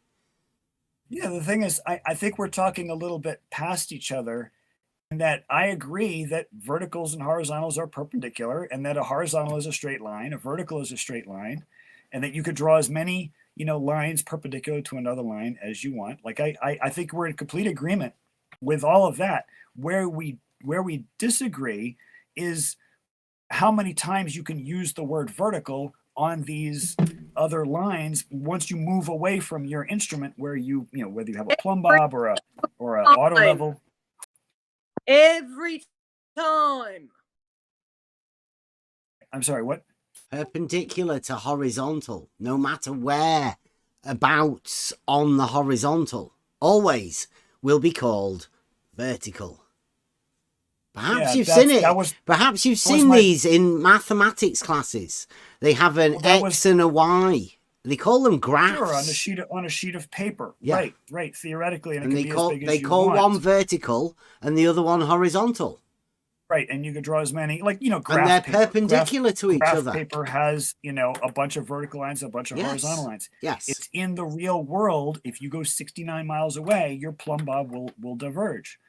So you saying if we were to scale that graph and make each one of those squares 69 miles, you would have to start tilting the verticals. Yeah, well, you just couldn't label them verticals. You could draw as many. But they are vertical and horizontal lines within mathematics. Parallel, right? All the blue, they're blue in the United States, but all those blue lines that make up the graph paper, they're all parallel to each other. But if they were 69 miles apart, you could no longer label them with the label vertical, because you'd hold a plumb bob up to the sheet of paper and it would start diverging at 1 degree per 69 miles. Have you ever seen an elevation profile? Yes. Have you ever seen an elevation profile of a large construction project? Yeah, and one of the standards by elevation profiles that they use is the baseline is always flat. Horizontal. They don't it's do always horizontal. It's always horizontal. Yes, that's by convention. Okay. Within the mathematical understanding where all points along the horizontal are perpendicular, right? The elevation changes would be measured on the vertical. Yeah, the elevation changes are from either a datum or a from the horizontal baseline, at least within the elevation. At least within the elevation profile, the horizontal baseline. No, not from a horizontal line, a level line. Yeah, that's where the elevation changes are measured. But the baseline is a horizontal on elevation profiles. Okay. If you're talking about a diagram drawn on a sheet of paper, the convention is an that architect's drawing the elevation profiles. Like every elevation profile ever drawn will have a horizontal baseline, and all elevation changes to that math will be perpendicular, measured on the vertical. because all elevation changes are measured on a vertical datum, right? Oh, okay. So we have to talk about the difference Okay. between a Maybe when he's drawing allowed on to a sheet of explain. paper versus like the real world. So the convention is on the sheet of paper. It doesn't matter the size of the construction project, you know, whether it's a tunnel going, you know, 30 miles, you know, whatever. The convention is that the diagram on the sheet of paper is perfectly, the baseline is perfectly horizontal. So you could take a ruler, you can measure elevation changes. There's no need to say perfectly horizontal. Horizontal will do. There is only one. There's no perfect. It's just horizontal. Simple. But the point that I'm trying to make is that that does not mean that in the real world that all these vertical measurements are taken from a horizontal plane. That they're not taken from a horizontal plane. They're taken from either a level line or a datum or something like that, which is a curved surface. Perpendicular. Vertical. It's perpendicular to the horizontal on all elevation profiles. No, perpendicular to the level line. The datum. Why is he a curved line again? He's gone back to saying he's not. No, He's not. He's not. We're talking about a horizontal. He just wants to call it level. Oh, but that's what surveying calls it. Well, okay, then all elevation profiles have a level baseline, and all of the vertical measurement changes, the elevation changes, are measured perpendicularly to level. Okay, that's better. And horizontal as well, it just so happens. No, you were right the first time. No, but it is horizontal. That's a statement I can make with ultra confidence. Because it's straight. Oh, it's on the sheet of paper. It's straight. That's yes. just by drawing convention. And also, you can take a ruler and you can measure it. They don't, try to curve it. They don't try to follow the curve of the earth in these diagrams. Okay, so this is another begging the question. But how can you prove that level is not straight? The thing is, I would need to demonstrate the shape of the earth first. And after I demonstrate the shape of the earth, then it's obvious that level follows the curvature of the earth. Okay, but you said that you measured. I've measured the shape of the earth, yes, many times. So can you show us or whatever? That's what my channel is dedicated to. I have like over 20 some explorations that you can do. You're here now. You're here now. But can you just in general say what you measure, to what method you use to measure? I could say it with 3 bullet points. So the explorations on my channel, you could determine whether we're standing on a sloped surface, whether there is axial rotation of the heavenly bodies, and whether there is and whether the heavenly bodies are distant or local. Those are the 3 bullet points that you can get from the explorations on my channel, and you will discover, if you actually do this outside in the real world with your own instrument, camera, telescopes, whatever, you will determine that the heavenly bodies are distant and not local. You'll determine that we are standing on the surface, on a sloping surface, and that there is axial rotation associated with heavenly bodies. You put those 3 things together, and that equals that we're on a globe. It does not give the shape of the globe or the size of the globe. So you are deriving shape of the Earth from looking at the stars. That is correct. All heavenly bodies, sun, moon, stars. The moon is the killer one. The moon, if the only heavenly body you were allowed to look at was the moon, that would be game over. Because the moon just reveals so much, because it has phases and you could see. Excuse me, sir. Excuse me, sir. Charles, can I ask you a question? Now, just remind me again. Is this Kevin? No, this is Rob. Rob. Rob. Okay, I'm sorry, Rob. Hi, Rob. But I don't call myself Flat Earth Rob. Okay. Rob. But my question is, you don't find it strange that you say that the moon is a spherical object as well? Yes. Why don't you see it spin? What do you mean? You see it rotate like a cartwheel in the sky, but you never see a different phase. It's called field rotation. it's tidally locked to the Earth, so it doesn't. I mean, it rotates once on its axis That's every quite a 28 claim days. there. Yeah, that's quite a claim there too. Tidally locked. How does that work? Well, I don't want to get into like the history and the geology, but you know, according to the theory, because Theory, great, thank you. I mean, the thing is, there's only one side. There's only one face of the moon that faces the Earth at any given time. Although, if you make careful observations, there's a name for it. There's a slight wobble, so you can actually see it wobble in space, but it takes many observations over many days and months. But essentially, 51%. You could see one face of the moon faces the Earth at all times, because it orbits once on its axis every 28 days or so. And I'm not going to get into why. I mean, like the reason that they give for why is tidal locking, but I don't have any proof for that. I don't disagree with that, with that idea. It seems to make a lot of sense to me. But yeah, one face of the moon faces towards us at all times. But the amazing thing to me is that like everybody on Earth who can see the moon sees the same face at the same time, but at different orientations, like you said. Math, cartwheels. isn't a face a two-dimensional geometric figure? No, because you have a face on your head, and that's definitely 3D. Within geometry, a face is a two-dimensional. Oh. Yes. I mean, if you're Did talking you about just like say an no? icosahedron, Did you just say if no? you're talking about a polyhedron, if you're talking about a polyhedron, a face is a two-dimensional shape. Yes, but you can say a face of a sphere. So if we put in Google now, anybody, right? If you just put in face geometry and see what comes up. Yeah. Well, is it possible to use the word face? Everybody try that now.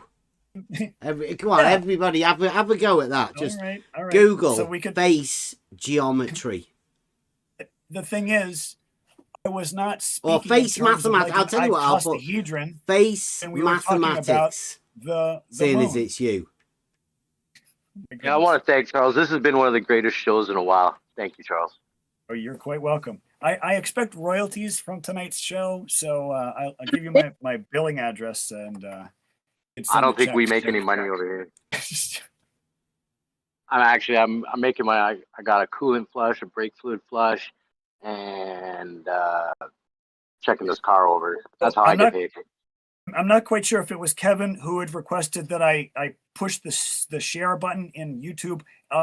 Discord did not come up. So what I did is I just posted it in the chat, and I did that like 10 minutes ago. So I think everyone see that one there. And that was just one. I've got that. Just one video. It says math.net. Quite good, isn't it? It says in geometry, a face is a planar brackets flat surface of a three-dimensional geometric figure. Sure, absolutely. Doesn't say anything about the moon, though. It says about face. You were the one that was saying about a face. I was just pointing out to everybody. I was talking about the moon. I was not talking about. You were talking about an actual face, not a geometric understanding of a face. So this is one of the Do you think there's a man in the moon with a face? I could see him. He looks just like my minister when I was like 5 years old. Oh, that's nice. Man in the moon. It's very childlike. I used to think that was God. I like I made this connection between my minister, the man in the moon, and God, and I didn't really distinguish between them.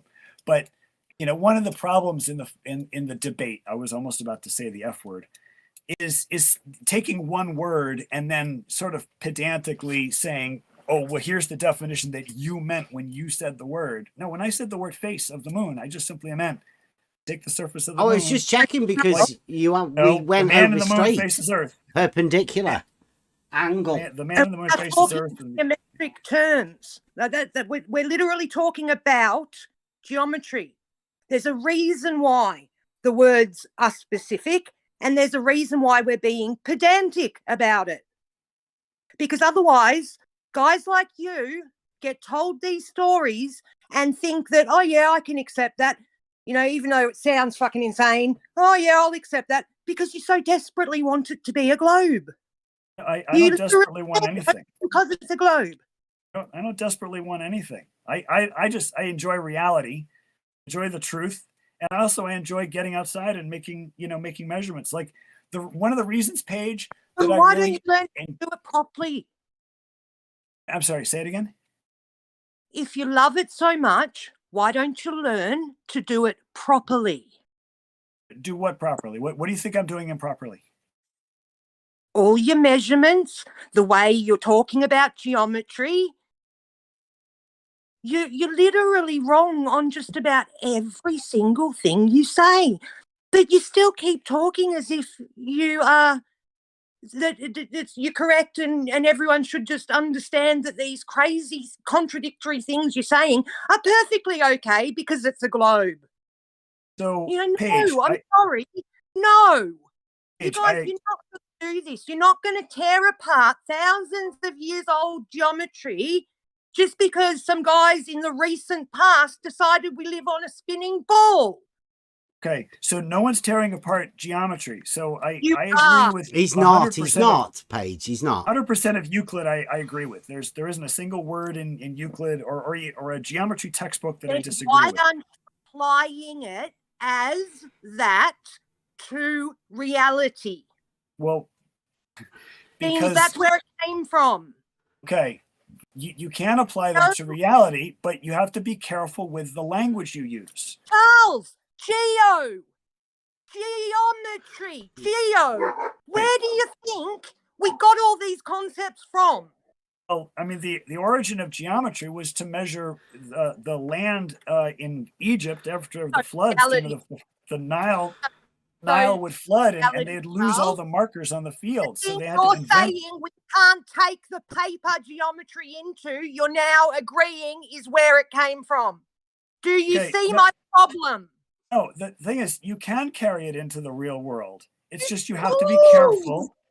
You have to be careful. It's contradictory, Paige. 9 miles. Paige. It's going to change. Yeah, you've got to realize that math is contradicting himself step by step. He can't see it, Paige. And it doesn't matter. It doesn't matter how shouty you get. He will never see it. ECV page. ECV. I'm absolutely stunned at the moment. Charles, I would say that you are contradictory with Euclid, because perpendicularity is established as a relationship between two lines and nothing to do with be on that point or other point. You can move that point whenever you want, wherever you want, and that would be still perpendicular. So you can move this vertical on any point of this horizontal, and that would be vertical always. And it has nothing to do with being perpendicular at a point. So Euclid didn't say that perpendicularity is established at a point. Okay. No, and I think you misunderstand what I mean when I talk about like being careful with the word horizontal and vertical. Perpendicularity, like, you could extend a line 1,000,000 miles and then make perpendiculars, the entire distance. Like, I have no problem with that. The only thing I have a problem with is where you apply the word vertical or the word horizontal. Because in the real world, you hold up a plumb bob and everybody understands the orientation of that string of the plumb bob is vertical. Like, that has a real meaning in the real world. And the point that I'm trying to make is that if you hold up a plumb bob in London and a plumb bob in New York City, those two lines those two strings are not parallel to each other because of the shape of the Earth. But that has nothing to do with like drawing geometric shapes on a piece of paper and extending it and using all of Euclid's postulates. And so I don't disagree with any of that. I just urge caution using the words vertical and horizontal out in the real world. Perpendicular. Okay, this is called. Perpendicular. This is not. You said that you have problem. You have two problems, and they are mutually exclusive. And this kind of case is called dilemma. You have dilemma. You have to sacrifice verticals, or you have to make horizontal. So, you have to sacrifice straight line being horizontal. So this kind of case is called dilemma. You have No, two it's not a inconvenient dilemma. conclusions. So Yeah, this, no, it's not a dilemma at all. It's only a dilemma if you start with the assumption that all horizontals are parallel to each other, and all verticals are parallel to each other. That's where the dilemma comes in, because those are false statements. But if you start with those assumptions, well, then you're going to run into problems. but this is dictionary statement that that horizontals are parallel to the plane of the horizon. On a sheet of paper, sure. No, but the plane of the horizon. Horizon is not on sheet of horizon. paper. Horizon is in real world. Right, measured at an instrument, whether it's a builder's level or a auto level, a transit, And you'll have a or 90. perpendicular to a plumb bob. Yeah, horizontal is defined where you are, but you can't extend that. If you drop miles a and plumb miles bob away. where you are, Charles, right now, you drop a plumb bob, and I stand here in Australia, drop another one. I get a 90. You get a 90. Please tell me how the hell that's not a straight line between one straight line that ends up with you at your 90. Where's the tilting? There's no practical way I can demonstrate it with a plumb bob and somebody because you thousands of can't- miles away. You That's can't why know I'm encouraging people to go outside. And Where could you do that then, Math? Like at what distance could you do that? It's not practical with a plumb bob. It's completely impractical. That's why you'd use, zenith, reciprocal zenith angles, even determine to do what? Earth curvature. What would you be doing? Or even the size of the Earth. I mean, reciprocal zenith angles would actually give you an estimate for the even size of the Earth. Do you think you could prove that vertical and horizontal are not perpendicular? They are perpendicular, so I've never studied such thing. Horizontal is perpendicular to vertical. Absolutely. Just don't go driving anywhere else. It's where you are. It's wherever your instrument is. If I call my 90, if I call the bottom line horizontal and you call your bottom line horizontal, yes, then how when you make vertical perpendiculars, like I make a whole load of them, you make a whole load of them, what allows you to say those verticals are no longer parallel? They're only parallel to each other on that horizontal plane. They're not parallel to each other on my horizontal plane. Right, even though I can't show you that it's any different to the other 90, somehow it's tilted and now these verticals aren't the same parallel to your verticals. Right. That's correct. All the verticals that you're going to draw on your line are parallel to each Tell other. me what allows you to do that. Because of the shape of the Earth, but that's not going to change. It's not going to change your line and your verticals, or your perpendiculars, I should say. It's not going to change my line and my perpendiculars. But the two lines labeled horizontal are not going to be parallel to each other. They're going to meet at an angle. What allows you to do that? Seeing the geometry you are using with these 90-degree angles specifically says if you have a horizontal anywhere and you have a vertical anywhere on that horizontal, if you don't realize how retarded, it will be parallel on a sheet of graph paper. Where is it that it says you can have two horizontals and have verticals that are different to each other? Okay, so let me give you a scenario from geometry class. Let's say there's a table and you have a sheet of paper, and then you have this diagram where you've labeled horizontals and verticals. You have four students around the table. You've got a kid on the north, south, east, and west side of the table, and they're all looking at the same sheet of paper. To Johnny, the thing labeled horizontal looks vertical to him from his orientation, right? Only the people who are at the north-south ends of the table, see the horizontal line looking horizontal. But do you see what I'm saying? It's like, so, you have a sheet of paper. What you think, I totally get what you're saying, that you've set up two totally different planes, totally different sets of verticals where they all align with the geometry. Everything is perfect. You just take that paper and tilt it a little bit for the next guy and say, okay, all his stuff is perfect too. It's just different to his stuff. What I'm asking is, if I had two kids and I stood them next to each other and said, draw two separate horizontal lines and put 5 perpendiculars on it, they wouldn't draw, no matter how far apart those two kids were, they wouldn't draw a tilted horizontal. It would be the same line. So where you are in England, you're establishing in the way you're standing with the sky above you, the ground below you, you're establishing, it wouldn't matter how, if we could zoom ourselves together, those, because they are horizontal and vertical and 90 degrees. A straight line has no length. It can be extended indefinitely in a straight line. But Paige's horizontal straight line will intersect my horizontal straight line. No, horizontals do not intersect. What allows you to do that within the geometry? But that's why people throw out the term flat earther, is that only on an Earth that is shaped more like a pizza. No, we're not bothered about the Earth. The geometric implications. Math are right. Yeah, no. What we're saying here is that vertical and horizontal, the understanding of them being perpendicular, is the very same understanding of a geometric understanding of perpendicular.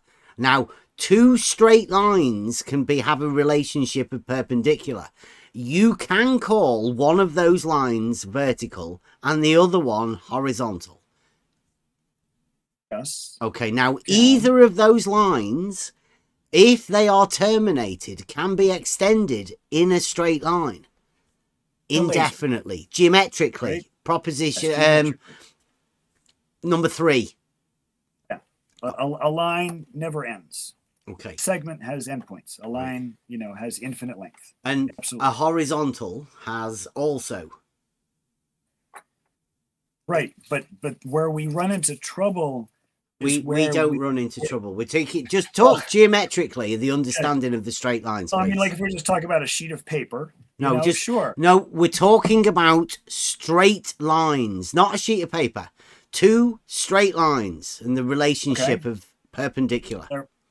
Right, and then one you're calling vertical, the other you're calling horizontal. I get that. Okay, if you want to speak in reality, then let's call the horizontal a plane and the vertical a line.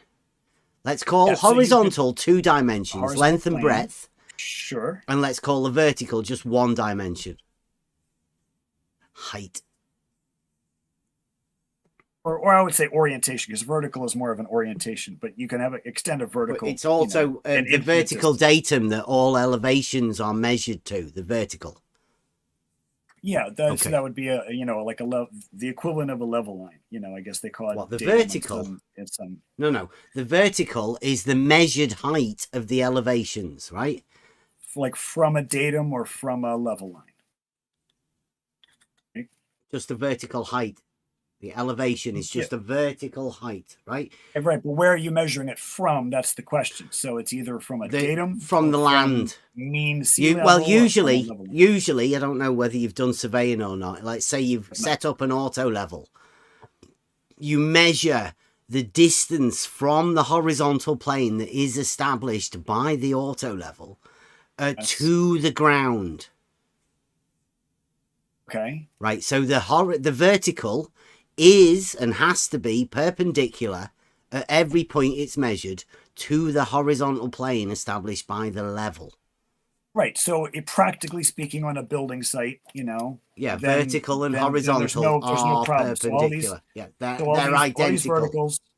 These verticals are imperceptibly, No, the verticals are all perpendicular to the horizontal, and horizontal is practically identical to level because it is the level. The level tool, the level tool establishes a horizontal plane. Yes. That's why I kept saying your instrument. Your instrument, you can say vertical and horizontal. It's based on your instrument. You can't go 69 miles away and talk about what your instrument said, the first instrument. 69 miles away, you're going to set up your instrument again, and you're going to establish. You could go 50 meters away, and 50 meters away on the other side. Right. So all of the verticals to the horizontal plane will be perpendicular. Here's where I'm just going to urge caution about using the word vertical. So if we're talking practically speaking on a building site, sure. Yeah, vertical. Technically, you have to hold the measuring rod vertical. It's a must. Yes. Okay. Yes. But where you are, where you're holding the measuring rod vertical, you are not at the auto level. You are at a distance away from the auto level. Short distance in terms of Earth curvature. We're not talking about curvature, Matt.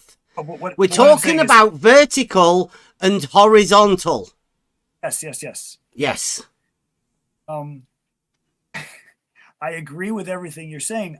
All I'm going to say is I'm just urging caution with the use of the word, vertical and horizontal, because they are defined by where you place. Defined as being perpendicular. No, they're always perpendicular. Right? Yes. They're always perpendicular to each other. But there's no need for us to be careful with that. If our understanding is that they are perpendicular, why do we have to be careful with stating that vertical and horizontal are straight lines and the relationship of them two together is perpendicular? I agree 100%. It's just that when we start talking about in the real world and you start going 69 miles away, that's when things start You going don't start going 69 miles away with an auto level, though. That's correct. That's why, practically speaking, 90% of surveyors, you could throw all this curvature stuff out the window and like all verticals are parallel, all horizontals are parallel. Okay. Now, practically speaking, on a building site. Okay. So there's no problem. Would you do the same sort of thing to a surveyor then? What do you mean? What am I doing to him? Well, if a surveyor were to say that vertical and horizontal were perpendicular, would you urge caution to them? No. Vertical and horizontal are perpendicular. Okay. Well, that's what we said yesterday. Vertical and horizontal are perpendicular. And horizontal is a straight line. And vertical is a straight line. You added in something to do with your deity that we never added. And now you are still doing the very same thing. Yeah. So, the thing is, Bev, my worldview is different from your worldview. And so like literally I'm using the same word. His worldview, Charles. You've made it all up in your head. No, I haven't. I've measured it. You have, because we're talking about geometry. You come in here thinking Bev's a flat earther and start talking about the globe. Well, anyone who says that all verticals are parallel, you in Australia, me in America, then the Earth cannot be a globe, right? And so I know factually the Earth is a globe. If you want to come to that conclusion, that's your choice. Sure. I mean, but that's reality. Why are you forcing that choice on Bev? No. I'm not forcing a choice. I mean, we just have a conversation. You're flat earther. You all do it. I've gotten out of the habit of calling Bev a flat earther because he's corrected me so many times. So, we correct everybody every time they say it, right? But every single time. I only take it as a label. Why is this guy laughing? Yeah, I know. His You whole can hear name. it as well, can't you? His whole name. My video. My video, I never used the word flat earther, and I did that on purpose. Your name is Flat Earth Math. Yes. You have no other valid thing to say ever. Yeah, the origin of the name of my channel is because I wanted to open conversations. Your name is Flat Earth Math. That's it. You're a flat earther. My name Go is away. Charles, Goodbye, Fleur. Have a nice day, Fleur. Okay. So anyway, I think that's I'd a good agree stopping as well, point. Matt. Yeah. Yeah. So Bev, Emma coming in hot. I really appreciate the conversation. I appreciate the invitation. Mobius, Kevin, Rob, Paper, Paige. Thanks for Hey, that. at least you remembered my name, Charles. Thank you. I really appreciate you guys, and I did not know about Vesica Pisces. I learned something new. No way, Math. I did not know. Oh, come on. I knew the Maybe construction. I'm not so stupid after all. Hey, Rumpus. Just wait until you see the no straight line, compass only proof of the straight line, the extension of that line we were talking about earlier. Okay, You'll be amazed. With no straight edge? Yeah. Only a compass? Mm-hmm. Wow. I'll believe it when I see it, because my understanding is you need that straight edge, not a ruler, but a straight edge. Anyway, Bev, thank you for your hospitality. Bev's a genius. And so I will definitely check out that video. Thank you for telling me where it lives. And I wish everybody a very happy rest of your day or evening.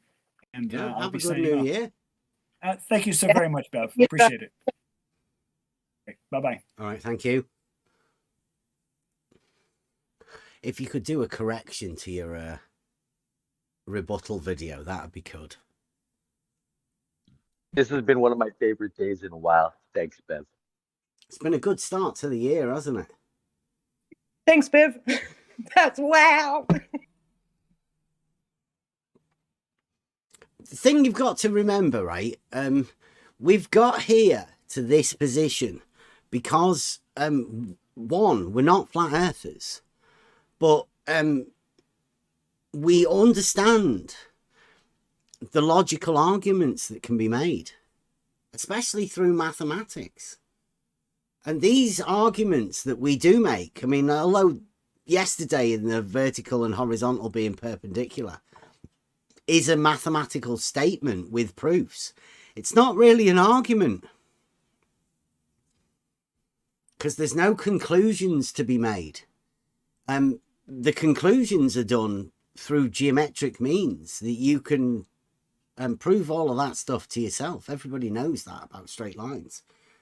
The point is that people like math and all of those are always going to confuse and misrepresent. They have to. They say contradictory statements and then try and gaslight you that they didn't say a contradictory statement. It's going to get tough for somebody who doesn't understand the very basics, and see how easily you can get taken into a different area from a conversation that starts in one place. You can be drawn into something and having it his conversation. He was talking about the globe. We allowed, some of us, allowed it to go there. And we shouldn't be doing. I allowed him to do that because just for an argument, because you know, the begging the question fallacy can be made in any topic. So it doesn't matter if it was about globe or flat earth or whatever else. I just wanted to spot begging the question fallacy, and he made that many times. He said that if the earth is a sphere or globe or whatever, that verticals would diverge. Yeah, theoretically. So this is begging the question because he cannot prove that they diverge, plumbobs diverge, because this argument that he's looking at the stars and therefore plumbobs diverge, this is complete non sequitur. So still it is begging the question, because he said also that they have to diverge because Earth is a globe. So this is circular reasoning, and that's all he got. Yeah, they'll never see it though. They will. And he did say that the problem comes in when you move, Yeah. and then around and said the total opposite. Yeah. Yeah. Like, that's not me. I can understand your frustration, Paige. I mean, other people, obviously, they've listened in and they've had that frustration too when listening to us. But I don't think it's good to let them see your frustration, because they consider that a win. They seriously do. Oh, gee, that's sad. Yeah, I know. And they really consider being able to do that to somebody else to get them frustrated. It's no different to me trying to, help my kids with their homework. Yeah, I might yell at them while they're tell them they're being silly, but I don't go around thinking about it for the next week. Yeah. Well, he will. He'll probably be making videos about it and all of that, and he'll have the people that are doing that. But I mean, it shows real, right? I know a lot of people that say, like, you should have shouted at him. You should have done all of that. But he can't. He can't see it. Look at what's happening at Nathan's. It doesn't work. I try not to get too angry. Yeah, I might sound frustrated, but I'm not. I can switch my tune straight away and say goodbye to him and wish him the best. And I know that this is hard, Paige. I know that as a teacher. So yes, it is. It is sometimes very hard to be quiet, not to be silent, but this is a mum. It's hard for me to say. No, it doesn't mean that you shouldn't say anything, but just to stay calm. Mindful. Yes, to stay calm, because it will not resolve any problem. So no, it won't, for sure. It'll just make everything. I understand that this is hard. I understand that. Yeah. I'd say all you have to do is keep in your mind. Don't worry about anybody else or how you can do it. The rhetoric will come. But all you need to know is the conceptual idea of Euclidean geometry does get realized into solid geometry. But all of that understanding of the conceptual parts about the straight line and the perpendicular and the angles and all of that, that's at the formulation of your logical thinking. It's not just geometry. There's a logical process that takes you through all of those steps within geometry. Geometry is mathematics and geometry is logical thinking. What these people want to do is just separate reality from that. Well, what we're pointing out here is that's a dangerous thing to do. To separate the logical thought process from reality. It's what gives us a firm footing in reality. You can't take it away. And it's not for you to get frustrated about it, right? The idea is to not let anybody else get confused by math, and to help everyone understand that he's got serious problems. Yeah, I think that's what upset me the most, was me thinking about people who may not be so blessed with intelligence, and it's not fair. Lies and manipulation are the beginning of every heartache in this world. The confusion, right? The confusion within the mind is what should be sorted out, and that's why we're going to this advanced simplicity, because it's for everybody else to understand that they control themselves. Just get a grip of it. If you can see, do they not realize that geometry goes on to solid geometry, and like it doesn't just it's not just geometry. That's the thing. It's a logical process that is taught through geometry. They haven't even got the first step. They're not even crawling yet. They're trying to pull apart the foundation of the entire thing without understanding the very first principles, the concepts that start this whole thing off. Yeah, It's just amazing. They've made a mathematical break, right, between what is known as geometry and reality. They're different somehow to certain people, like math. He was trying to explain it to everyone, really. And this is going to be a common theme. They've made a break between geometric, logical, mathematical understanding and reality, which seems so strange to me. Yeah, he definitely was doing that, wasn't he? Yeah. Paper on a table. It depends where you're sitting. You know, yeah. It's Einstein in the relativity thing, right? You heard him say Hey, it. can I say something? Go on, go on. No, I said yeah. Right, yes, Yeah, when he brought up the paper with the plus sign on the paper and all the people looking down at the paper, every line on that paper was horizontal, and he was trying to say that to somebody it would be vertical.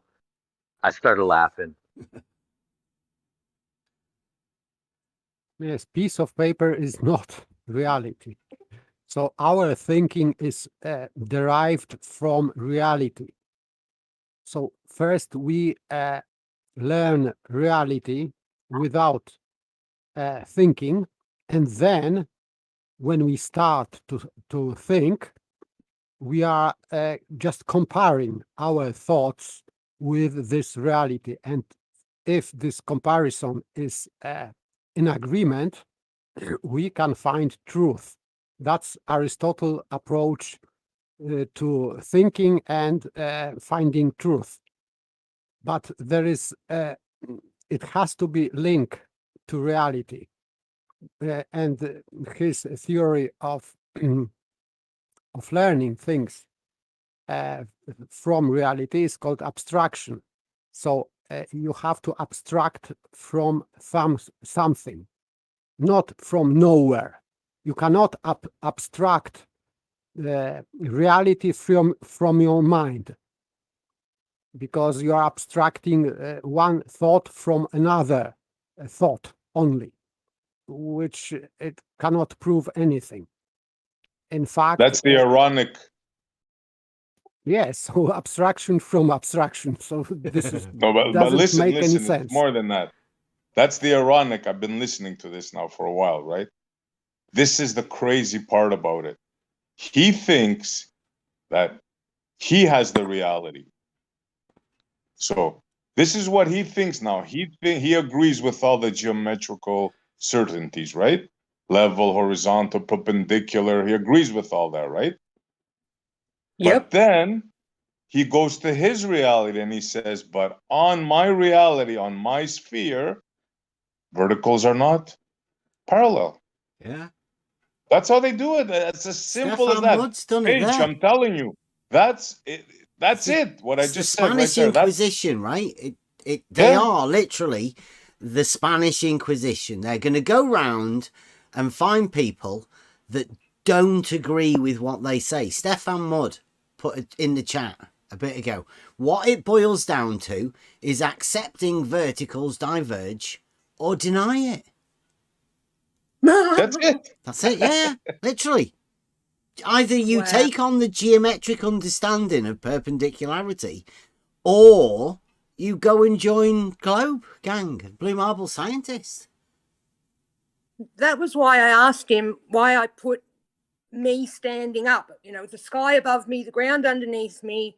That's the orientation of horizontal. Where you are, the sky's above you, the ground's below you. You orientate your line horizontal. There is no anything to tilt those horizontals. But if you live on a sphere,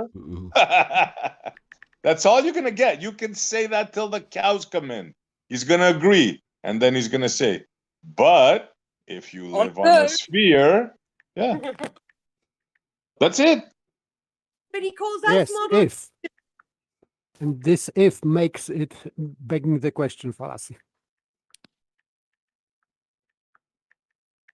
Because he's That's how assuming their mind outcome. works, Paige. It's not more complicated than that. You mean doesn't work?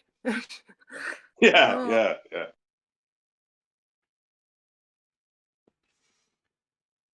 Shout out to the equipotential angle of adjustment. Oh my God. Yeah, so you get the difference in how a star appears in the sky when you travel. So just like everything else in the world, when you look at it from a different position, it looks a bit different. And somehow he then wants to make Euclidean geometry all wrong. He wants to start tilting horizontals. And that still doesn't give him a curved line. It gives him a disco ball. Like, I do, like, we should stop implying things that they want to have, right? Just go with reality and let them say all of this stuff. You could hear him. He's got no rebuttal to it. It's just they're not that. And it's a confused mind. We should be wary of people with confused minds. Real quick, go on. And don't mean to interrupt. On the YouTube, I don't know if you know this or not, your my videos, YouTube stats page or whatever. Yeah. It's okay. I didn't know if you knew that it was I up was there. just getting the videos from earlier. I was looking. One of my first videos, December 29th, 2019. Is entitled Perpendiculars with Euclidean Geometry. 35-second video. One of my very first early videos. And we've known for a long time the importance of Euclidean geometry and the understanding of perpendiculars. Now, I don't want to go a little bit too far, but a perpendicular is a cross, right? There's messages all around us for where the truth lies. There are proofs of all of these things. A compass. Like, a compass can't work on a globe. You've got a cross. Oh, that just kicked me out of something. Oh yeah, it just took me stream off. Oh, I'm not going to be going back on it. Yeah. We've got Skeptic said it's a super chat. Wally Mud hither. Send best wishes, Bev. So yeah, best wishes to everyone. It has been a good year. And if this is the start of it, these 3 days, and we're still on perpendicular, this is where we start. This is the very start of this logic, understanding. And you can see already that there are people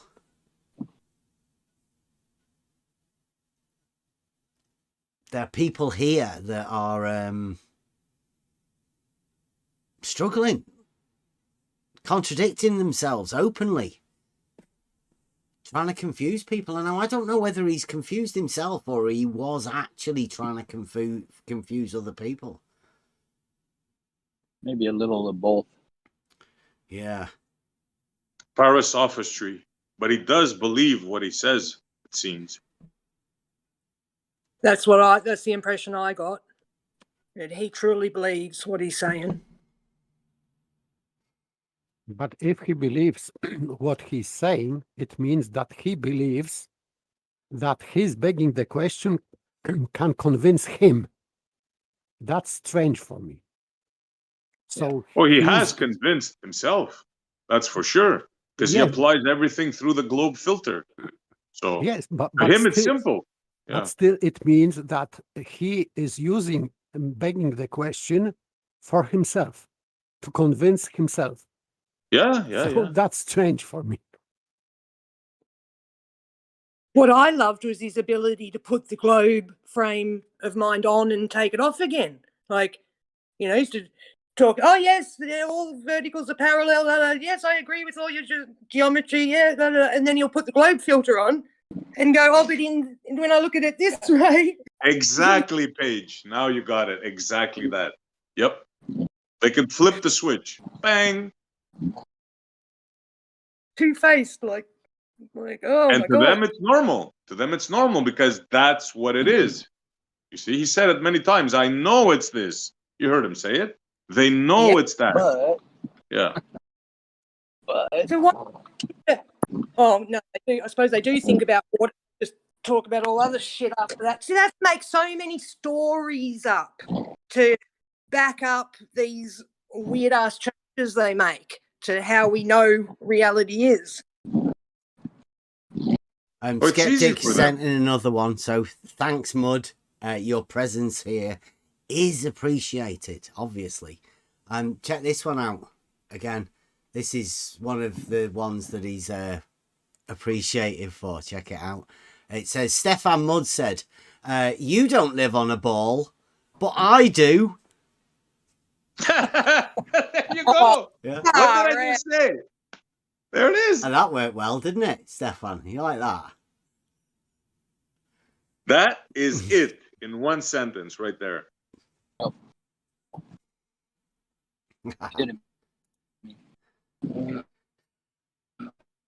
If you're a bullet, you're looking for guns, right? That's it. There's only one answer.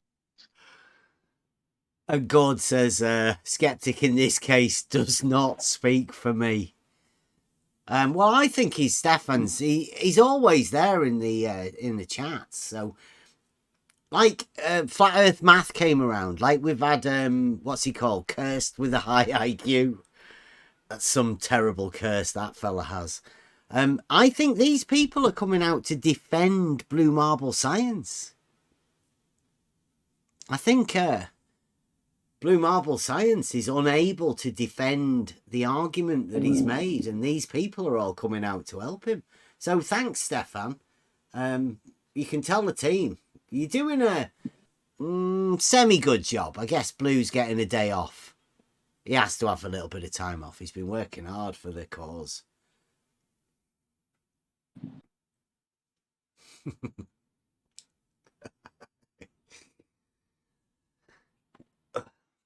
he's got to figure out that reciprocation problem he's got. Blue. Yeah, Blue's reciprocal zenith. I mean, that's gonna have to. It's gonna have to come back. Blue wanted me to go and have a chat with him over on his channel. I don't know where he's. Is he gonna lift the ban? Yeah, I think he wants me to go over and talk about his reciprocal zenith angles. Ah, that'd be cool. Skeptic and Gords are having a super chat fight. Well, a fight. Just I guess they're just tapping each other's rears. Bigging it. Big everybody up, hey? Especially Gords and Skeptic. That's on the bum way past. Okay, I'm dropping to bed. Good night. Okay, thank you very much, very Paper. Yeah. Good night, Paper. Have a good one. What a night. A 6 minute, Been a great week. 4 minute video. I'm going to have to clip that one. That one, I think, personally deserves a Only Fools Buster track. I couldn't believe it when I spotted it today. I go, no, math is back. Yeah, good find, Jesse. That was great. Yeah, he rebutted something that I did, but never bothered to tell me. Only because SE brought it to us. Otherwise, I wouldn't have even known that video exists. I mean, how many other videos could there have been with these guys making videos about us? There might be a ton of them. Yeah. Could be loads of them out But there. that one wasn't on my radar either. But that was good. A straw man that an argument that nobody ever made in a rebuttal to the Earth not being a globe somehow. And he did nothing to help it. Just made it worse, I think. No, he literally just agreed with you on the thing that you were talking about. He ended up completely agreeing. He made that video because he made up in his head that you were talking about the Earth. So he's just made it all up in his head, made that video to rebut the straw man he made up, and then come in and agreed with everything. And then saying this globe. Yep, but it's still blue. Right, I'm gonna I'll put a video in the chat and I'll chuck it in the YouTube as well. This is Tell Me What You Love, who sent a he used to be the guy. I did a video ages ago for this guy, and he got banned from YouTube, so he's back again. I think personally he's one of the best music cut and edit paste guys out there, so you guys might like it. He is, so yeah, so please click on the video and subscribe to that guy. I've been away for a couple minutes. Who are we talking about? Tell Me What You Love is back. I did a one of the one of my music, one of the early videos as a music one, and I added a few extra cuts to it, but this is a new one he's just done, and I particularly think I really like this sort of editing. I'm hoping we can give him a Buster track for him to cut up eventually. Fingers crossed.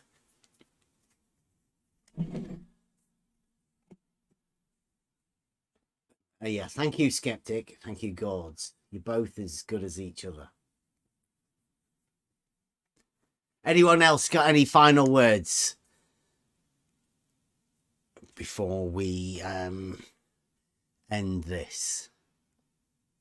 I think we've got kept away from all of the drama, apart from, I don't know what's been going on. I don't really keep up with, you know, the superhero crew.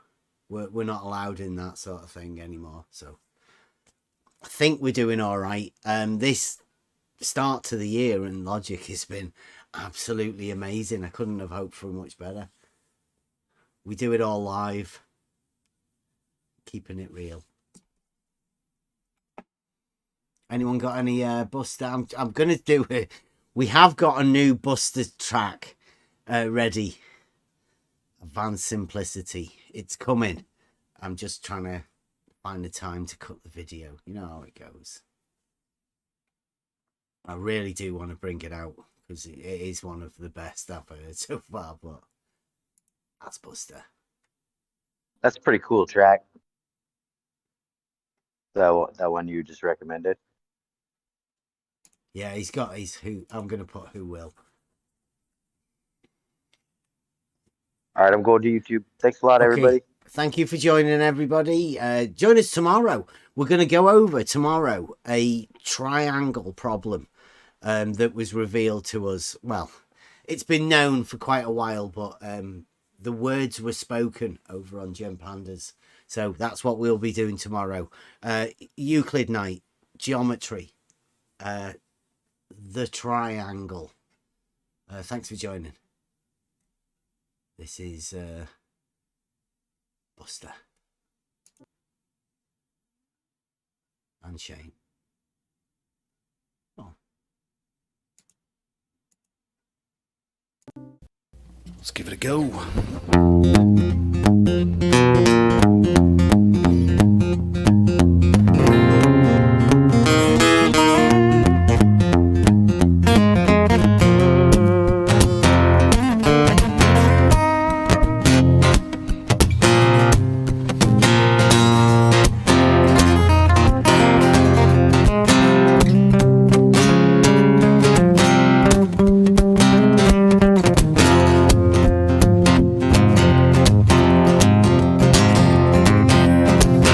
Everybody's got a path to choose.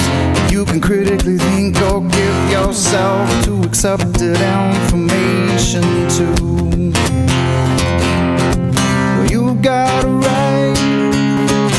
Everybody's got their own way to go.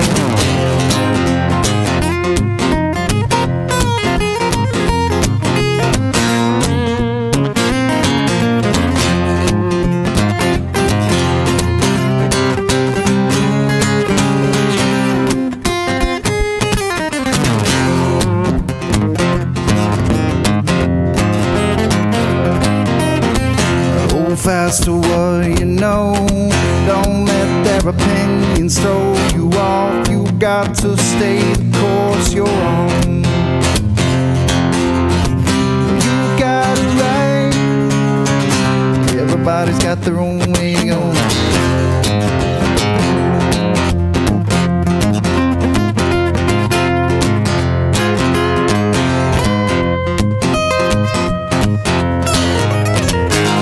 Comes the time you have to choose.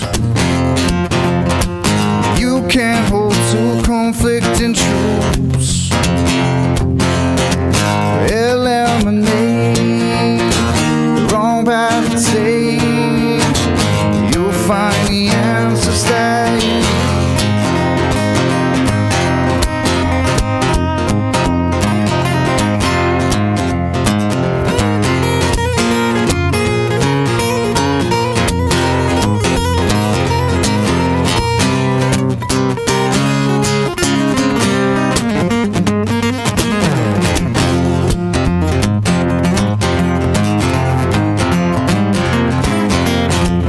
Contemplate before you make a choice.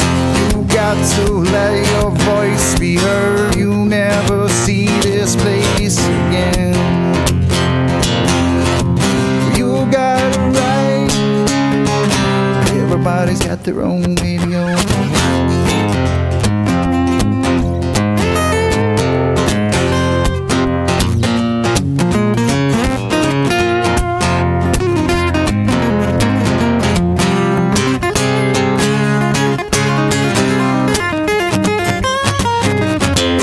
There comes a time you have to choose.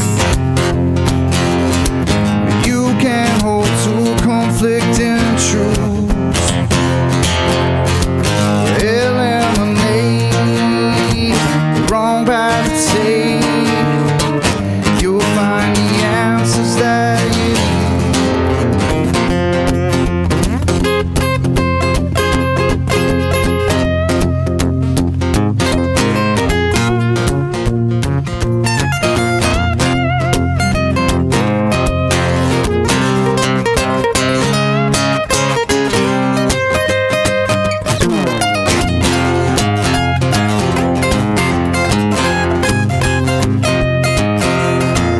Try not to enable their thoughts. They got another problem with this bridge to cross. No matter what I say, they're doomed.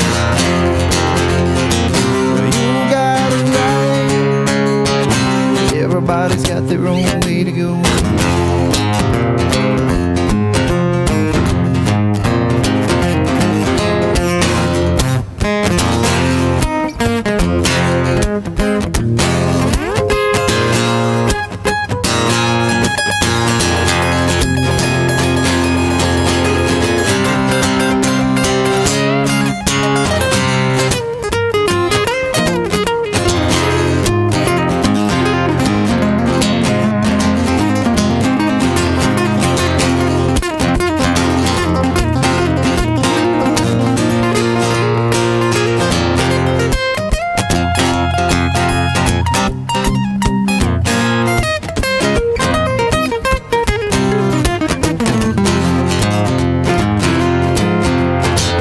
There comes a time